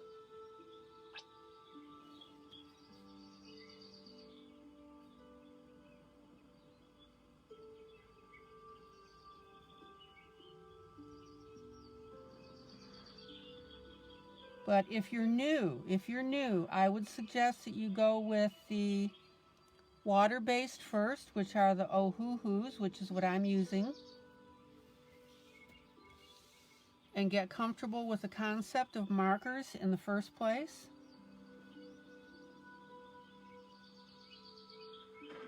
And then start working with the alcohol.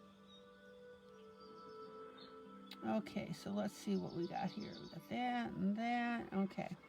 Now you can see how I'm sorting out the different leaves.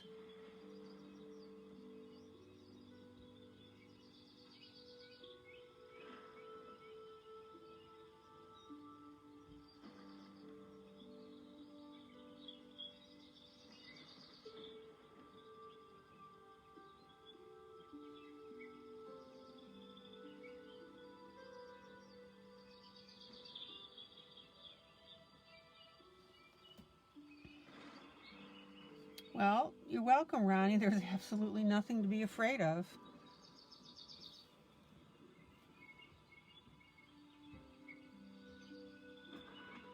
I mean, honestly, it's paper and color.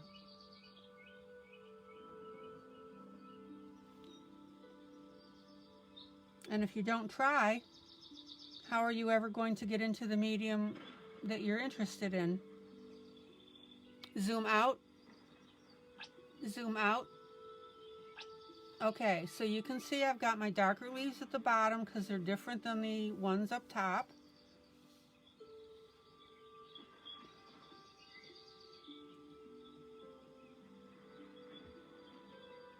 And you can also see that by doing it this way, it's going to be easier. Yeah, Ronnie, you really need to post some of your stuff in the room. This is a teaching group.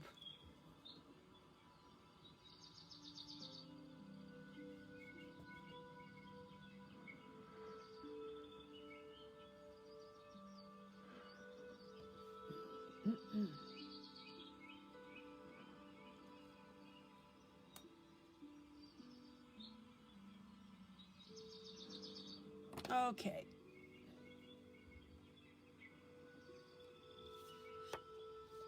I could have sworn up and down that I sprayed this paper before I started coloring on it, but it is not behaving like I did. So, hold on, folks. You're going to hear a little clacking.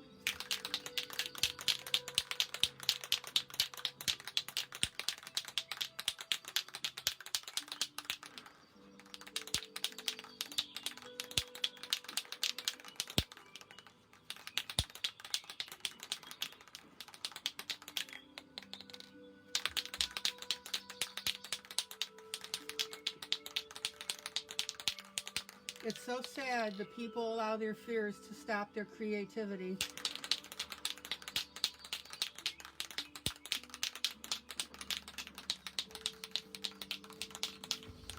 Okay, give me a second.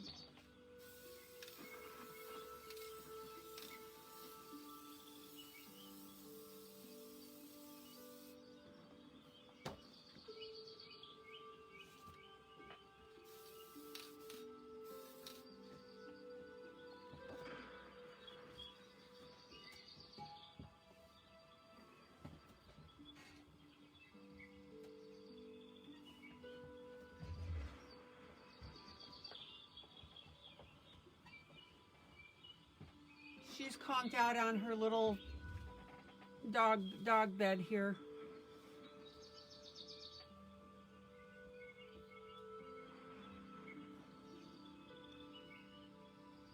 Okay, so now by going ahead and working on my leaves here,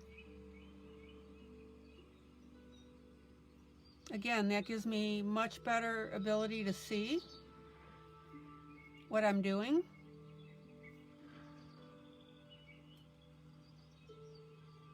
And now we can start playing around with the flowers.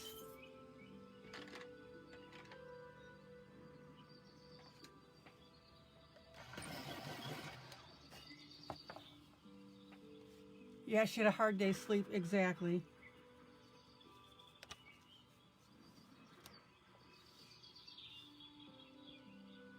All right. So let me go ahead and pick one of my flowers. Haha, no pun intended.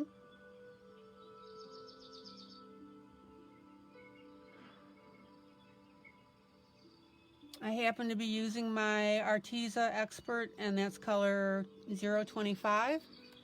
Zoom in. Zoom in.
Yeah, they're calling it magenta.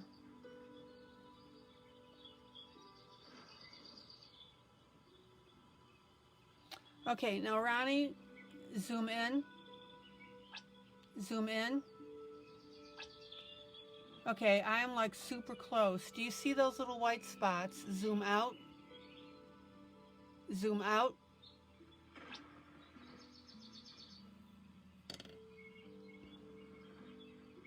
Can you see those little white spots in there? That's an example of a popcorn effect. And sometimes you need to take your blender pencil and you're literally pushing that pencil pigment into the paper. See how it's going away?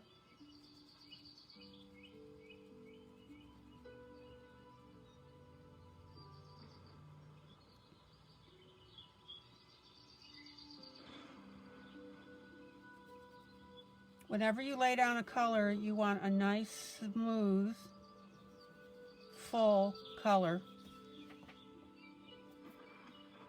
Zoom out. That's why sometimes you'll hear people complaining about paper quality. Whoops.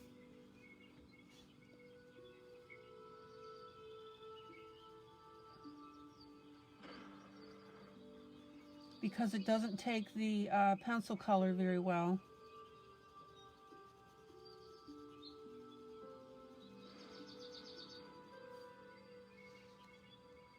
Hi, Sandra.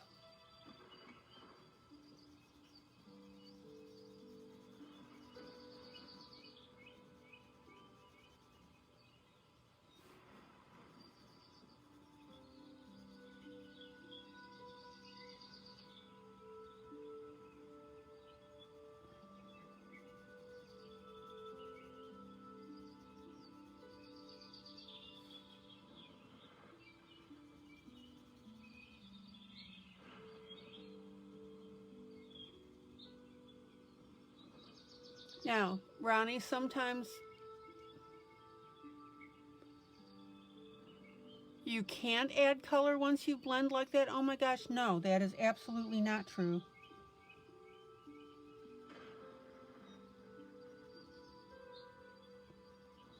That is totally wrong.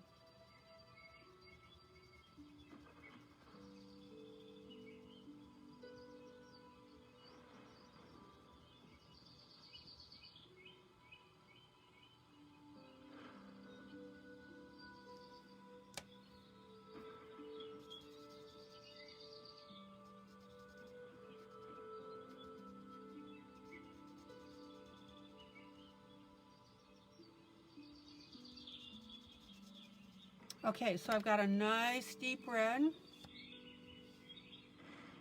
Okay, then what you're going to want to do is go ahead and get your blender pencil and very lightly blend that.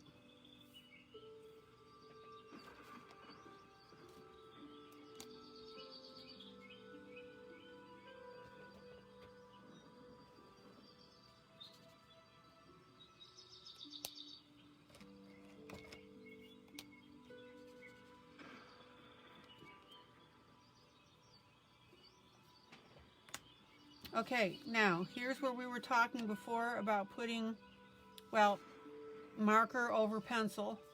I'm so sorry for moving around. So I've got a very dark marker, and what I'm doing now, zoom in, is I'm taking that dark marker over pencil and I'm blending it up into the flower to give it that dimensional effect.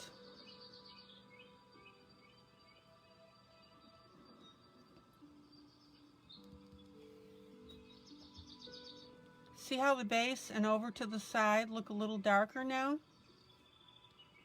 And sometimes I push the marker with my finger, sometimes I just tap the marker. Zoom out.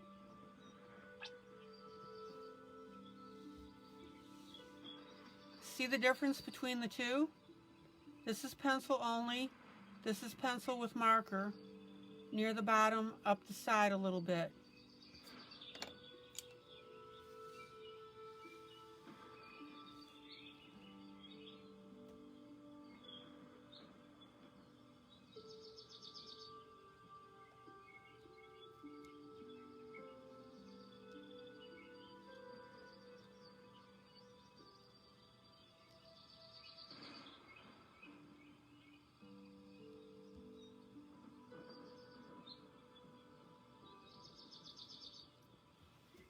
Here we go.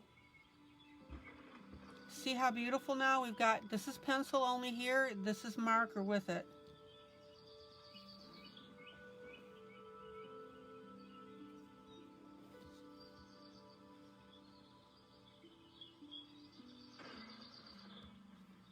It's like I'm painting the marker on top of the pencil. And again, I'm doing a combination, Ronnie, of just tapping to tap in the marker to smooth it out and just rubbing just a teeny tiny bit. Zoom out. Now, do you see the dimension of color on that now?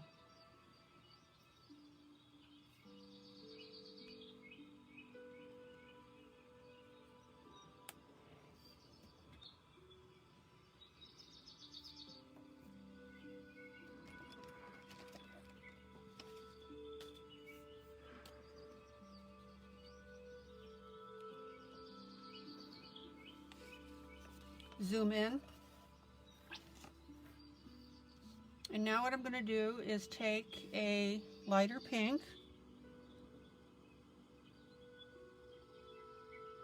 on the inside. I'm using marker only.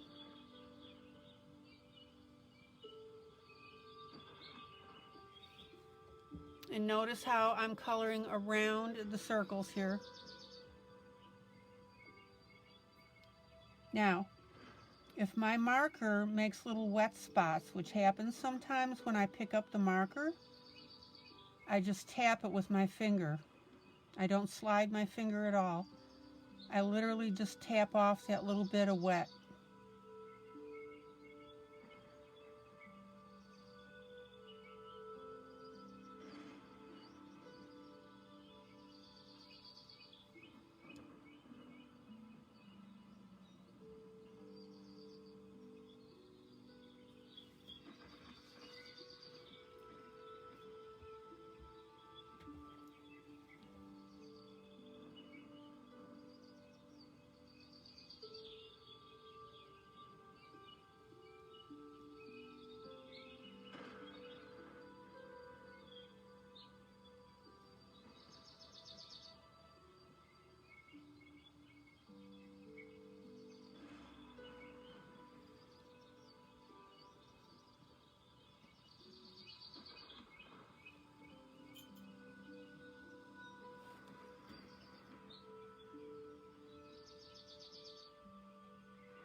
Yeah, I think you're right about the pollen.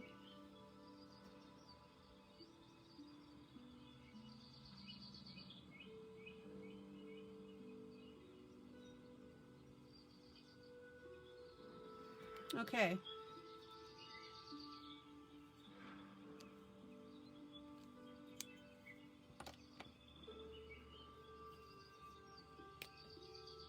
Missed a little bit of the outside of the flower right here. There we go.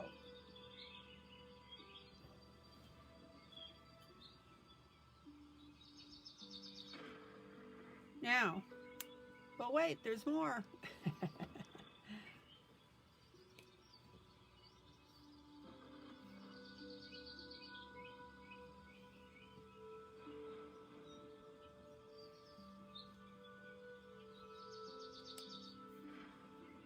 So now I'm going to take a pink pencil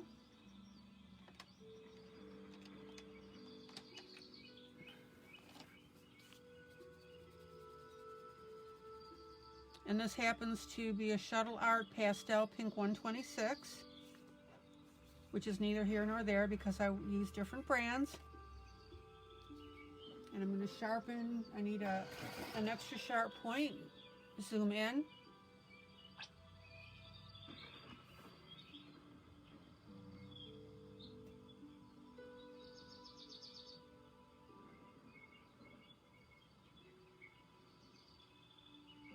And I'm going to add a little bit of shading.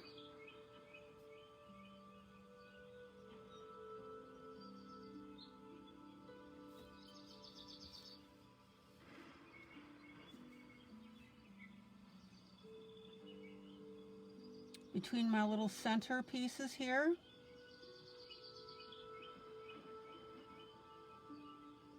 Did you really think I was going to leave just that pink there?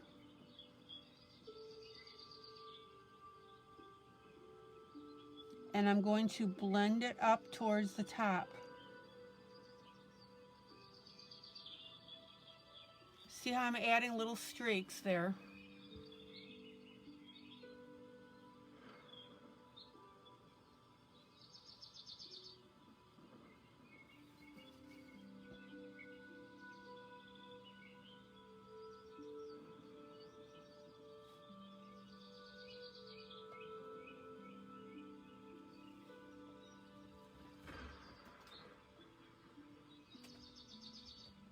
Zoom out.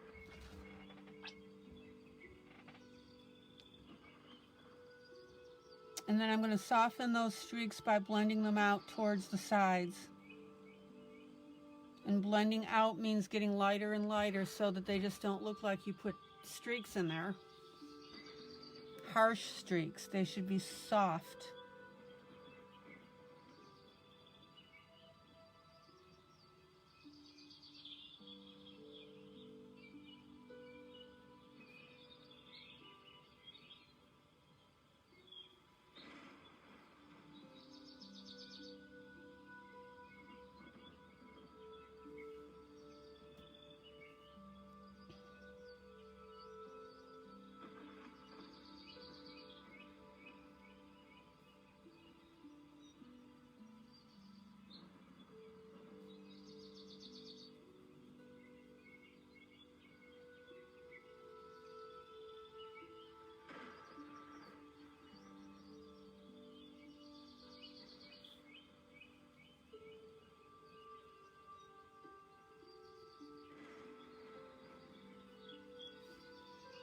Zoom out. All right. Isn't that gorgeous?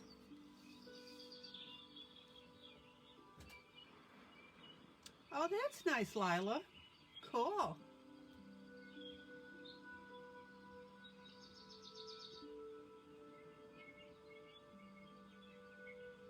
So what do you think, Ronnie? I have got to get some water, excuse me.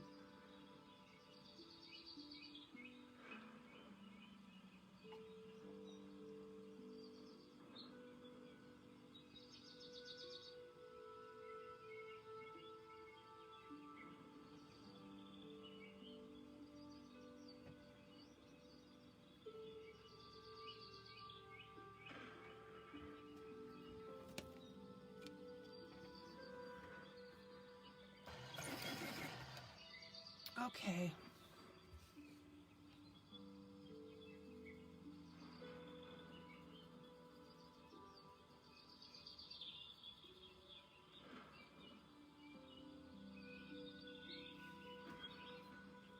Well, Lila, you are welcome.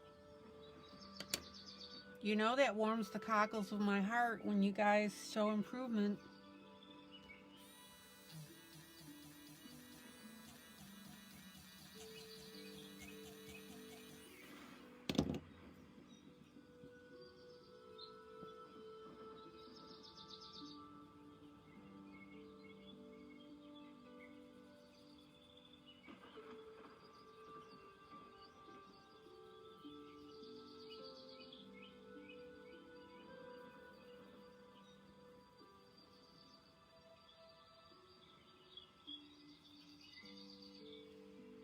Zoom in.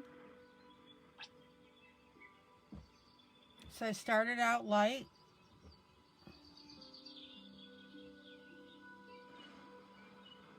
Now, Ronnie, zoom in.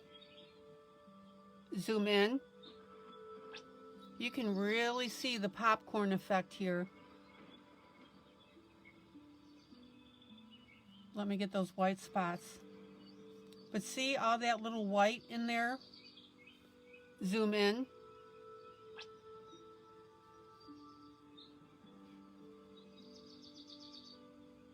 See, you can see those little tiny white, I don't know if you can see it, because some of this is lighter than the rest of it, but there's just a lot of popcorn whitey little dots in there. Zoom out. Zoom out. You can probably see it better that way.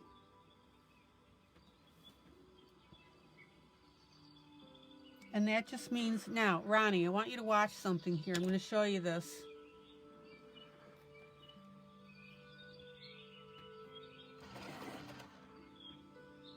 If I take my blender pencil and blend this, see how that pink comes up? That's because the pigment is being spread and pushed exactly, Lila. But see, when I push it with my blender pencil, that's what a blender pencil's for. So if I wanted to leave the flower that light, I would have to come back with a blender pencil and literally push the pigment into the paper, and you can see how it changes the color. See that?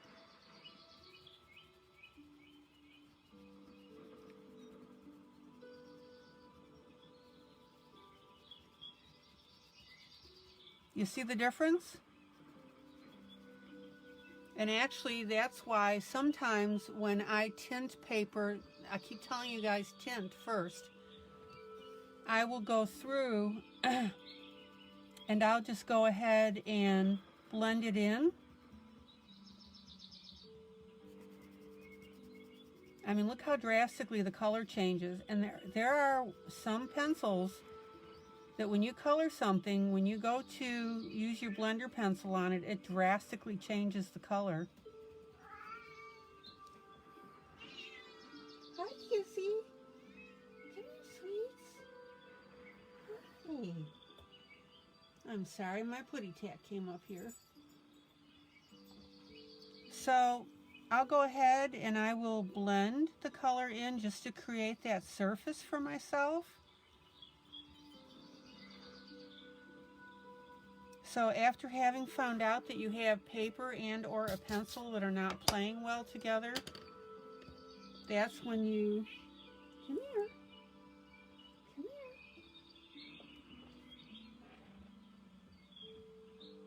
here. Yeah. I'm sorry, she just wanted to say hello.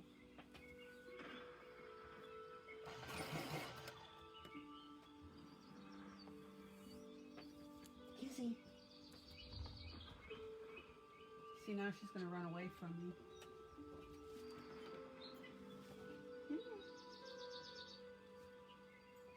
Oh, let me see if I can do this. Zoom out. Zoom out. Zoom out. Yeah, let me see if I can. Come here. Come here.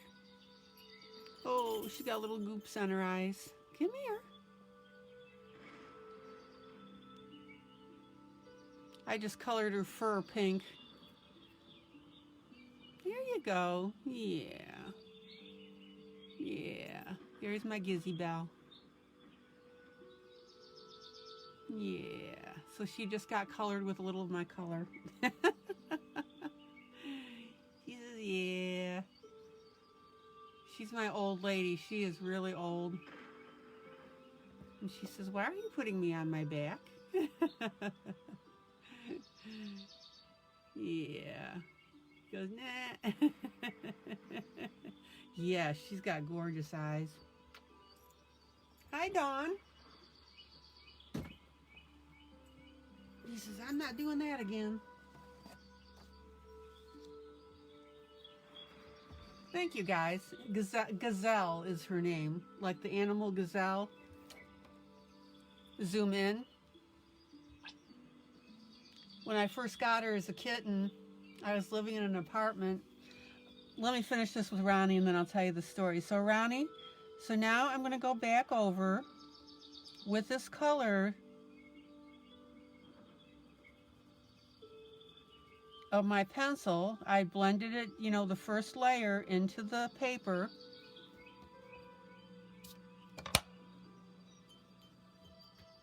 And now I'm going over, and now I have a really great surface now that's accepting my pencil.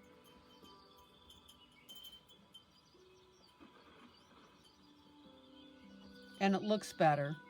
So I'm literally coloring over the color. And you were asking about coloring pencils once you've blended. Totally wrong, as you are seeing. It's a technique I do all the time to give myself a decent surface.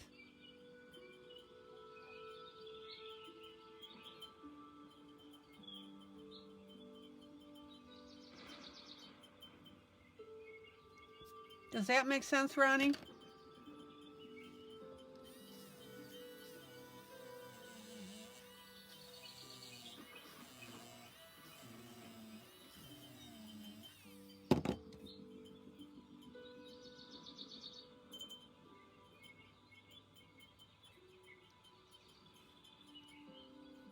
And again, with a sharp pencil, remember to color your lines over. So yeah, I don't know where you heard that once you blend, you can't color over it. That's totally wrong. Okay, so I've laid my first color, right? And now I'm going to take my darker marker. Darker marker, that makes me laugh. In the 20s. Oh, Dawn.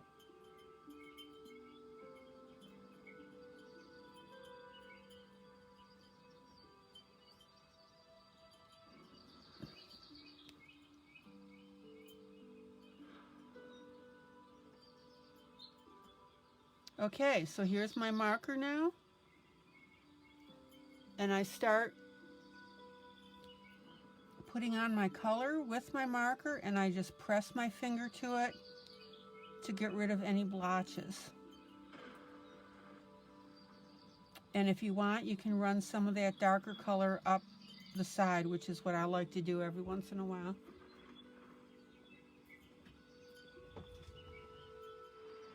Yeah, it's only 39 here.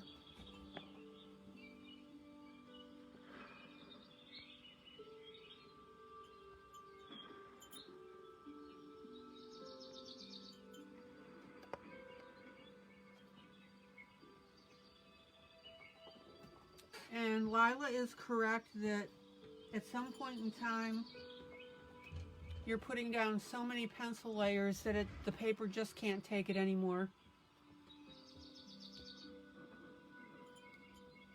Okay.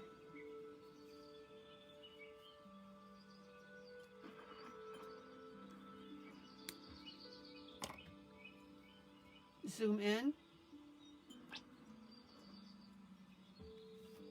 So let's go ahead and add our pink.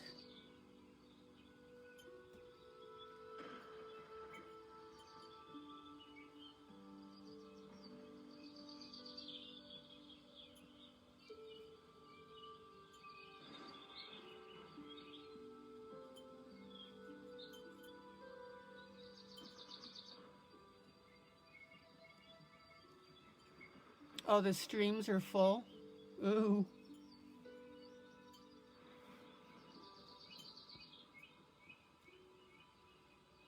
So Dawn, has your internet gotten better?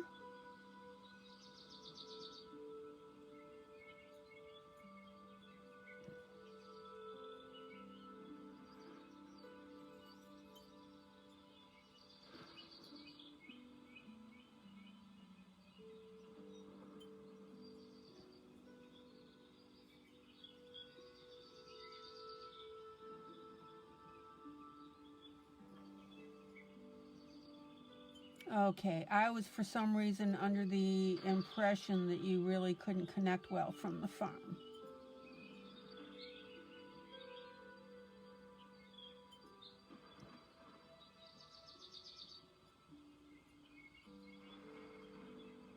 Okay, so there's our pink now.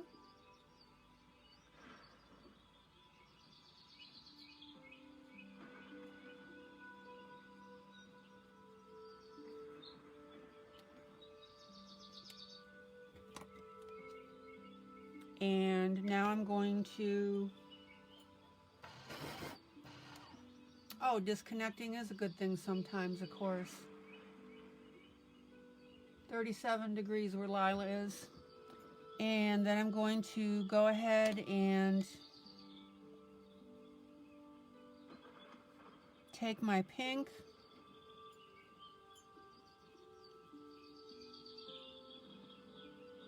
and streak the inside of the flower. Now, notice how I'm flaring that streak. So I'm coming up and then coming out a little bit with it.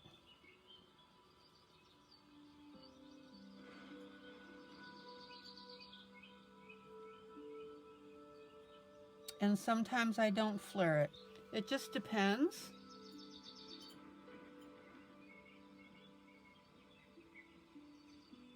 Ah, okay.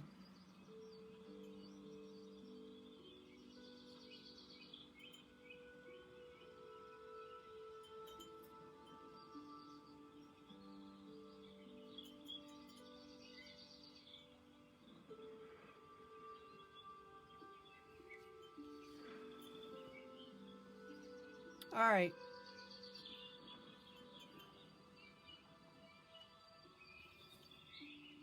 Now, one little thing too that I didn't show you earlier, on this little flap here that's coming up, you want to go ahead and put a streak. Look how cool that makes that look, guys. See that? And let's go ahead and do it here and there.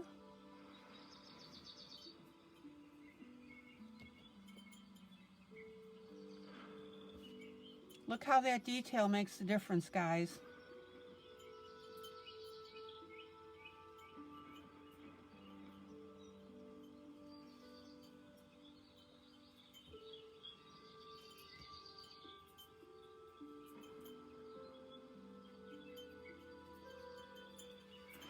Zoom out. Zoom out. So you can see now that this is going to be a very rich picture, because when I go to do this one, for example, that's going to have those streaks all the way up it. So that's going to be pretty cool.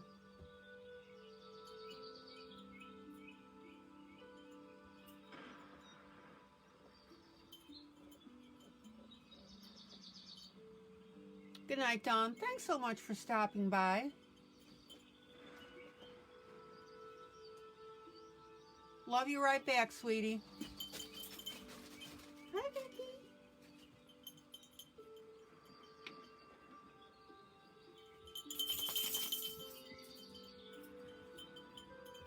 Okay, Ronnie, I'm not going to do any edging on these flowers up here because it's going to take away from the streaks, to answer your question.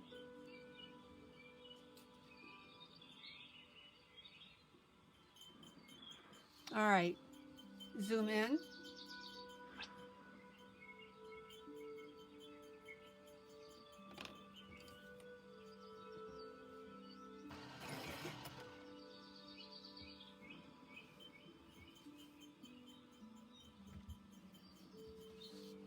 Now, when you're doing flowers with folds, you've got to think about what they're doing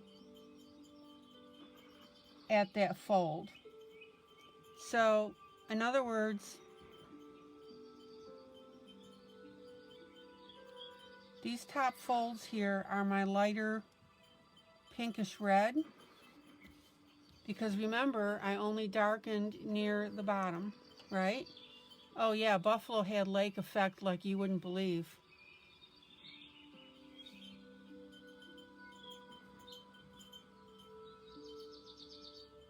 And it would like dump feet of snow.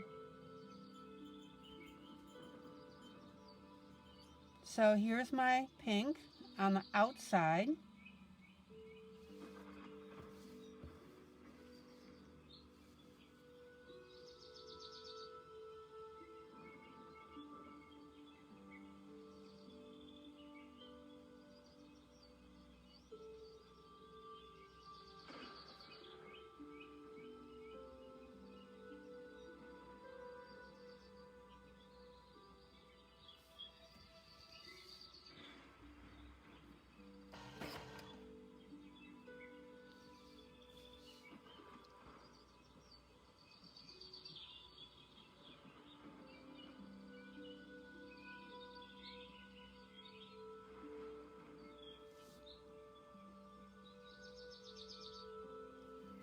And what I'm doing now is I'm just repeating my color over the top to get rid of that popcorn effect, those whites, little dots.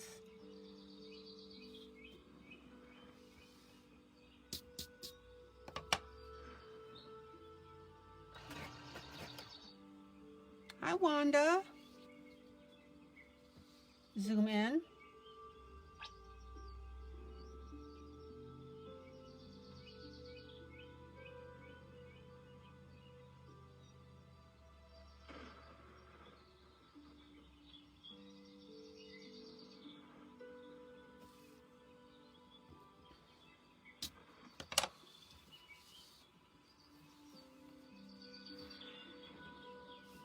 Wanda, always good to see you, sweetie. Kick your shoes off, set the girls free, sit down, relax.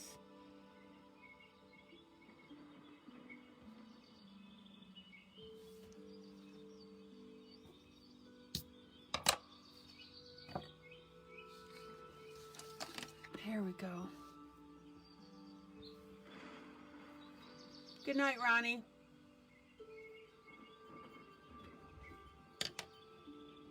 Ronnie, I'm only going to be on for 20 more minutes if you can stay, but that's up to you. 25 more minutes. All right. So now I'm going to... Hi, Sandra.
Hopefully I'm not making anybody dizzy.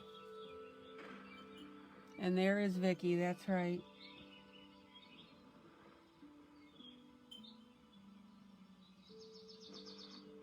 And notice that I am avoiding as much as possible my little dots.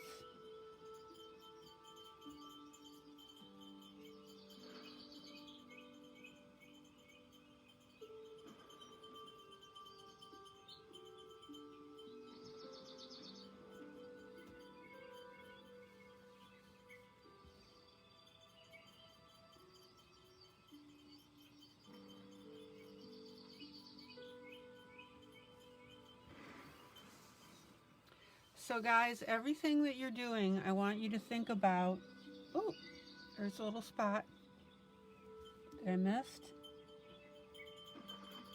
Gotta catch that before Wanda says anything.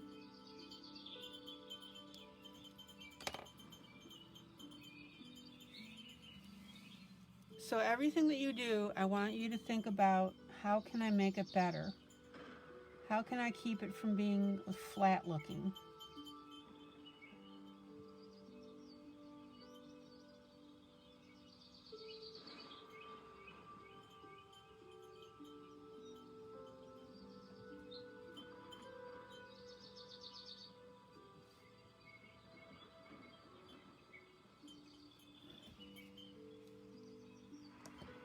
Hi, sweetie.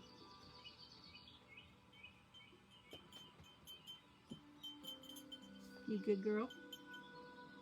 Yes, you are. Zoom out. All right.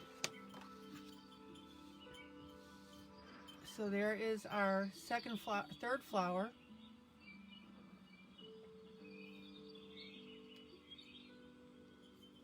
Now we need to think about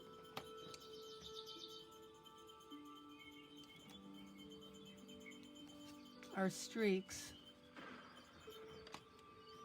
and what direction they're going in.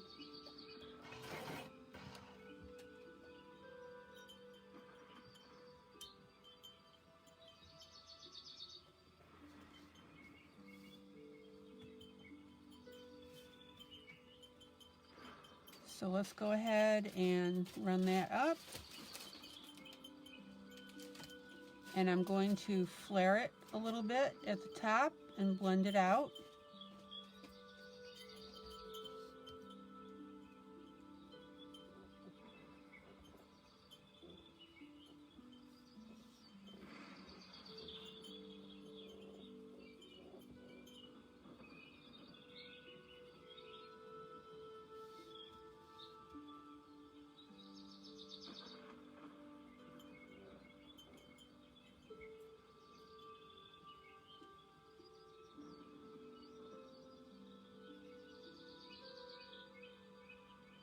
Feel free to play with it, guys. Look how pretty that looks. See that?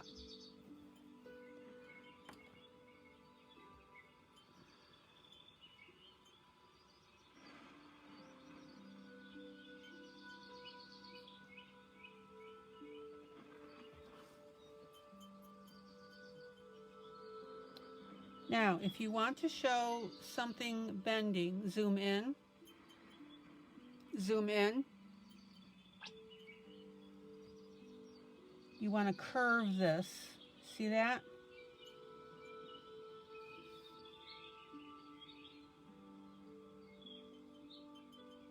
You don't want to just go straight up.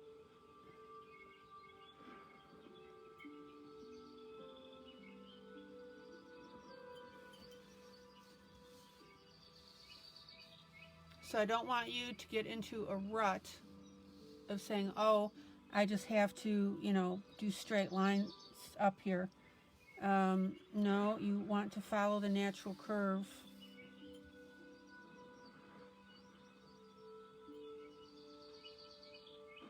Of your flower.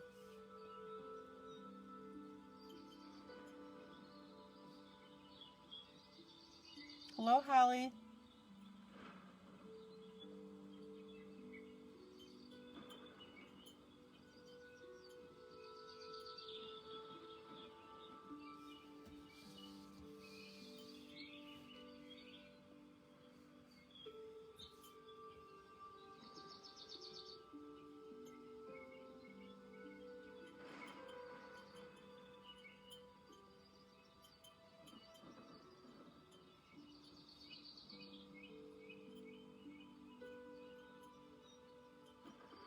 So just be very careful that you don't get into that rut of just drawing your straight lines.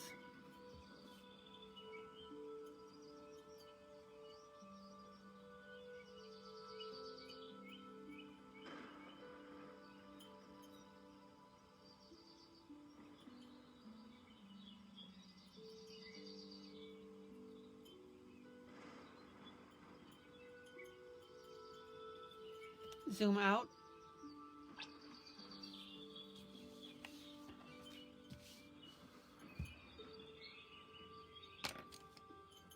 Now, if need be, then you can also take your white pencil and very, very judiciously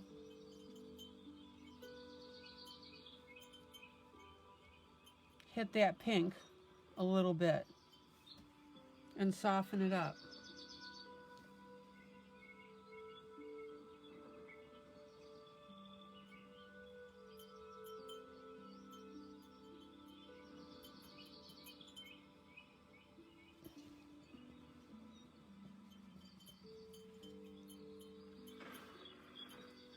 Zoom out. Everybody see how gorgeous this is starting to look?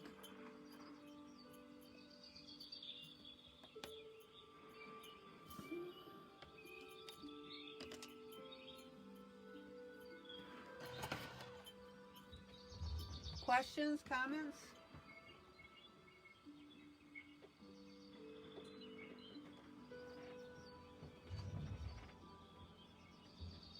All right.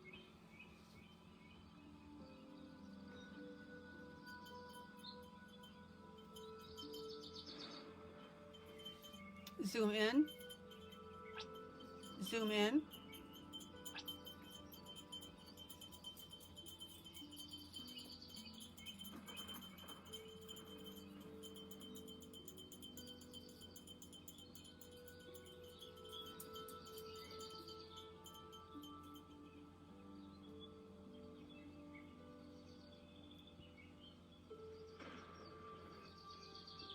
All right, now this flower here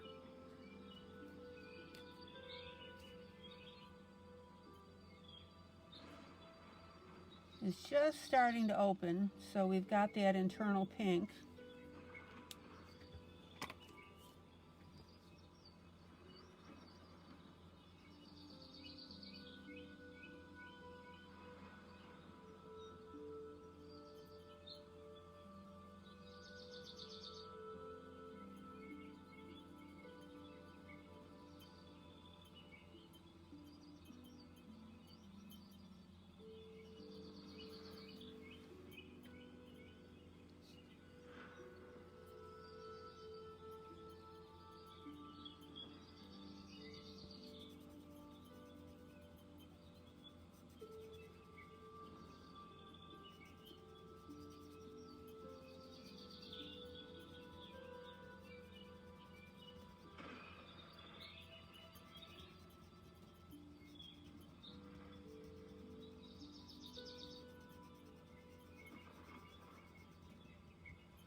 So I'm going to go ahead and give them still a robust red color. So I'm still working with my initial pencil.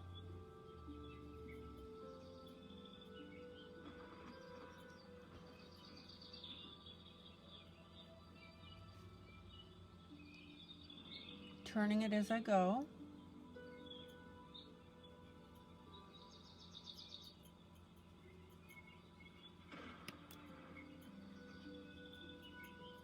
Breaking the tip.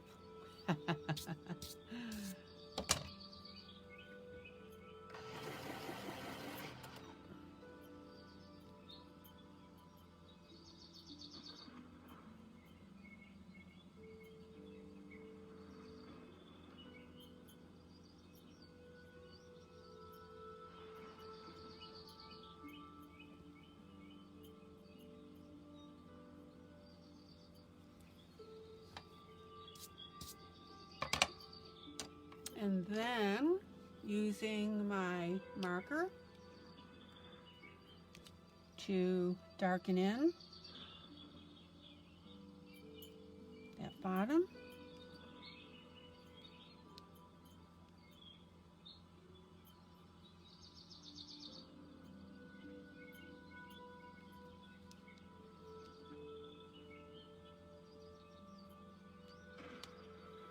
And remember, you can just press. You don't have to slide your finger all the time. Use your judgment. You slide your finger when you're blending. You press your finger when you want to tint an area, and not necessarily go beyond that point of tinting. Everybody see now that different color combination.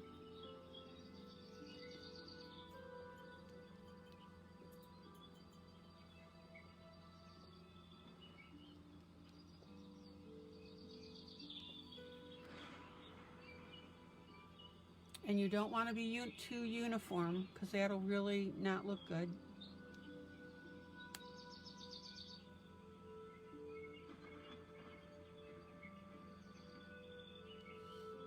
Okay, let's see this one here.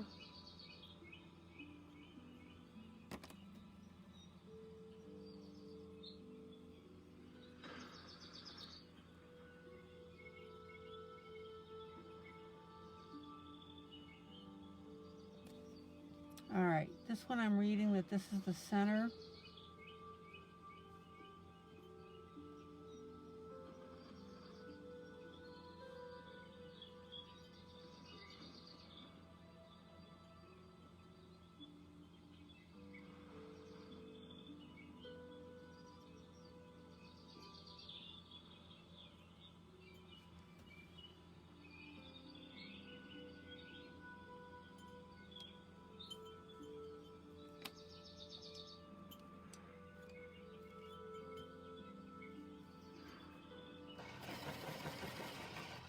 This one's a little squirrely to do, but hey.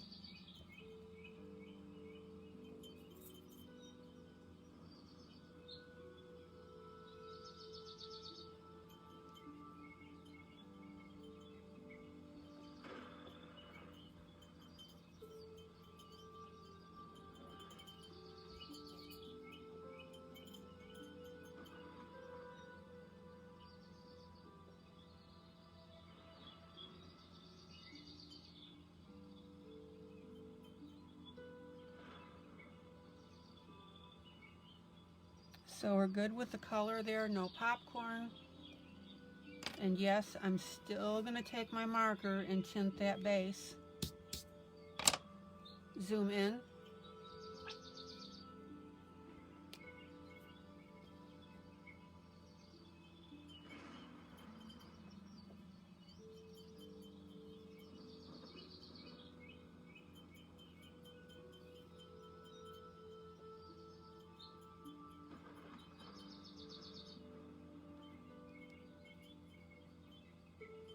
And in this case, I'm just tapping. I don't need to blend anything.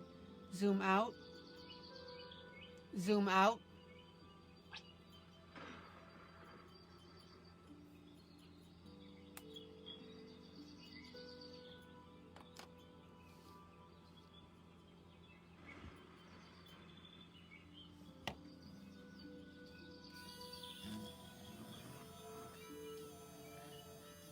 Wanda, you're awfully quiet. How are you? You doing okay?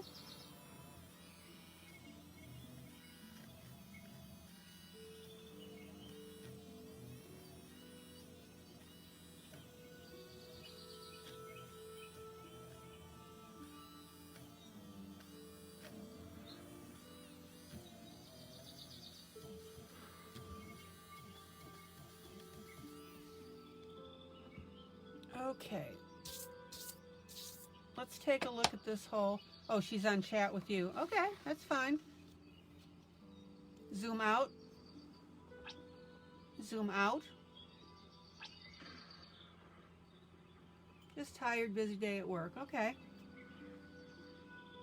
Can you guys see how gorgeous now this is going to look?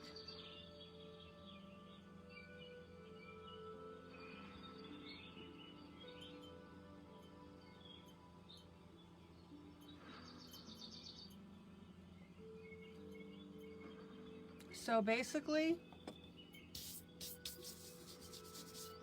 I made a suggestion for you about working your leaves and your different colors to give you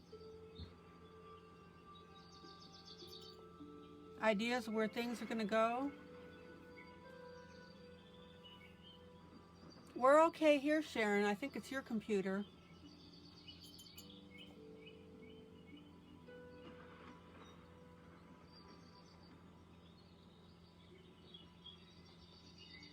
I only had one cutoff, and that was way early in the beginning. So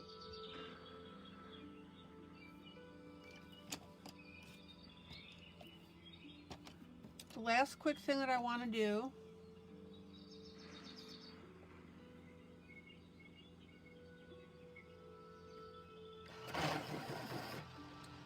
smushing a bud or two on the door.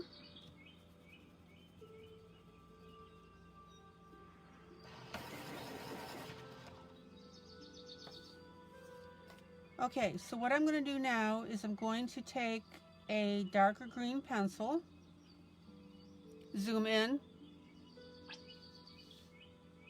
and this is a turquoise of all things.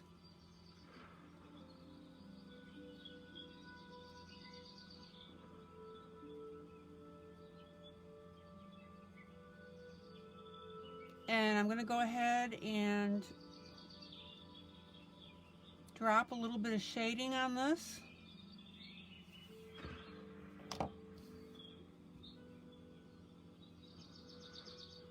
No more flat coloring, guys, as Lila says.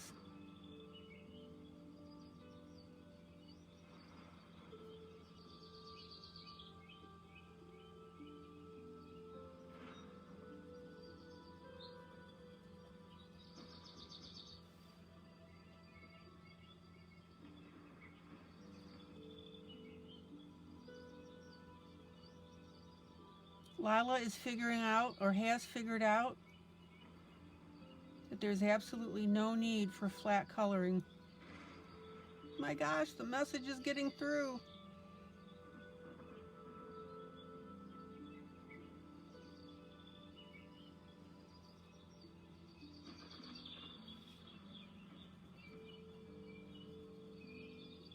That's my quote for tonight. I'll post that. No more flat coloring. All right.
So now, with this green pencil on top of the marker,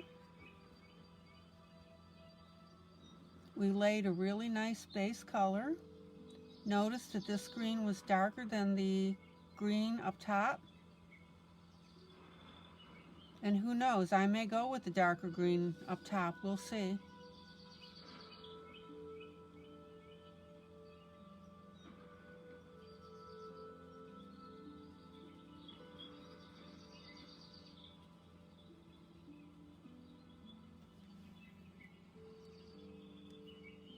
Zoom out.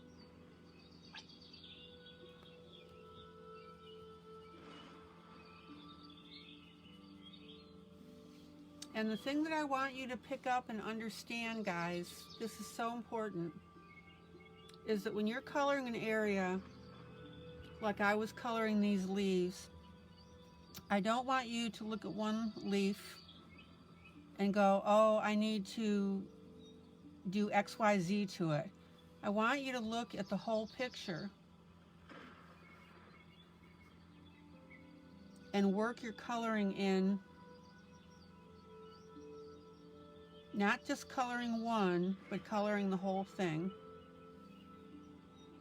And when you start to be able to do that, that's where you're going to have really great dimensional coloring.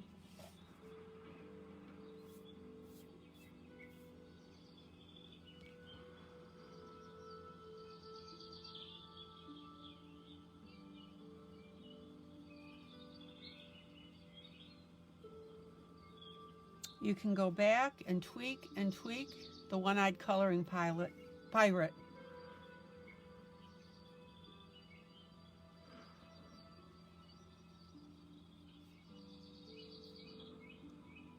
And when you get to the point that you're coloring everything, that's why I tinted all of this, and now I'm going back and I'm coloring this as a group, not as an individual piece.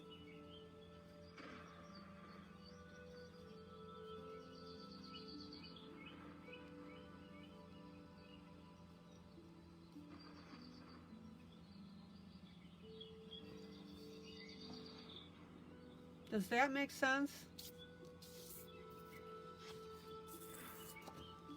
Zoom in. See the difference, guys?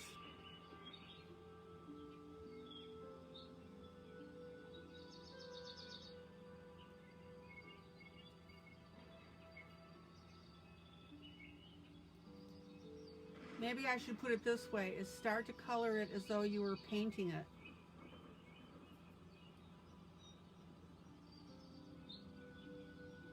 Zoom out.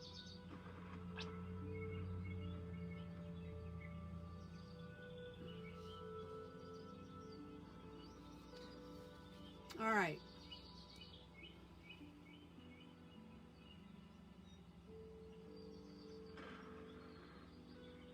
Lila, could you just put a patch over your eye rather than closing it all the time and straining?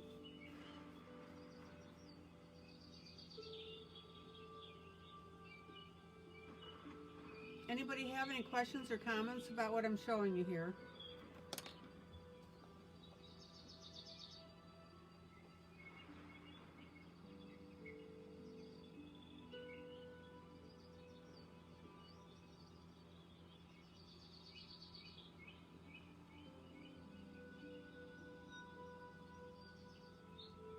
So we've got the concrete, we're working on the flowers, we're working on the leaves. Just easy to close it? Okay.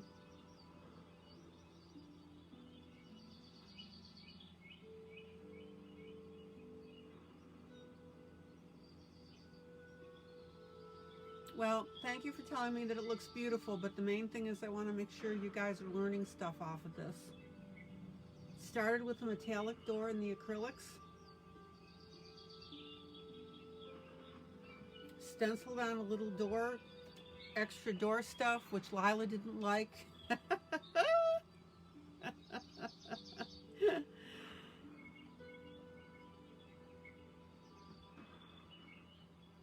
And now we're working on the flowers.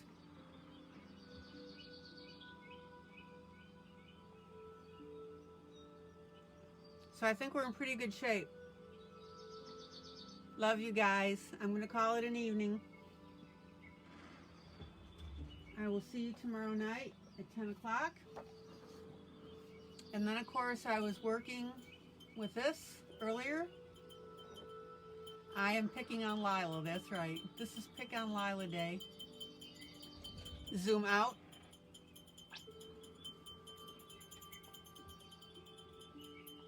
And I told you about the shadowing around the whole thing to pop that out.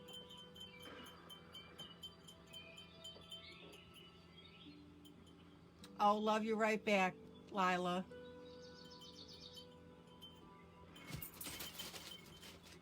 I want you guys to start thinking a little bolder, okay?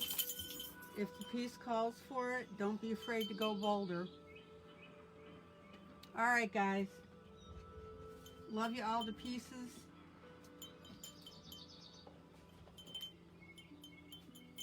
I will be seeing you tomorrow night, same time, same place. Vicky's saying goodbye.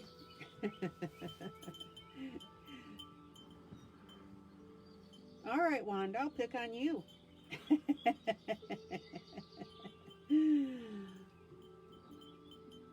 All right, guys. Love you to death. You have a great rest of the evening. Bye.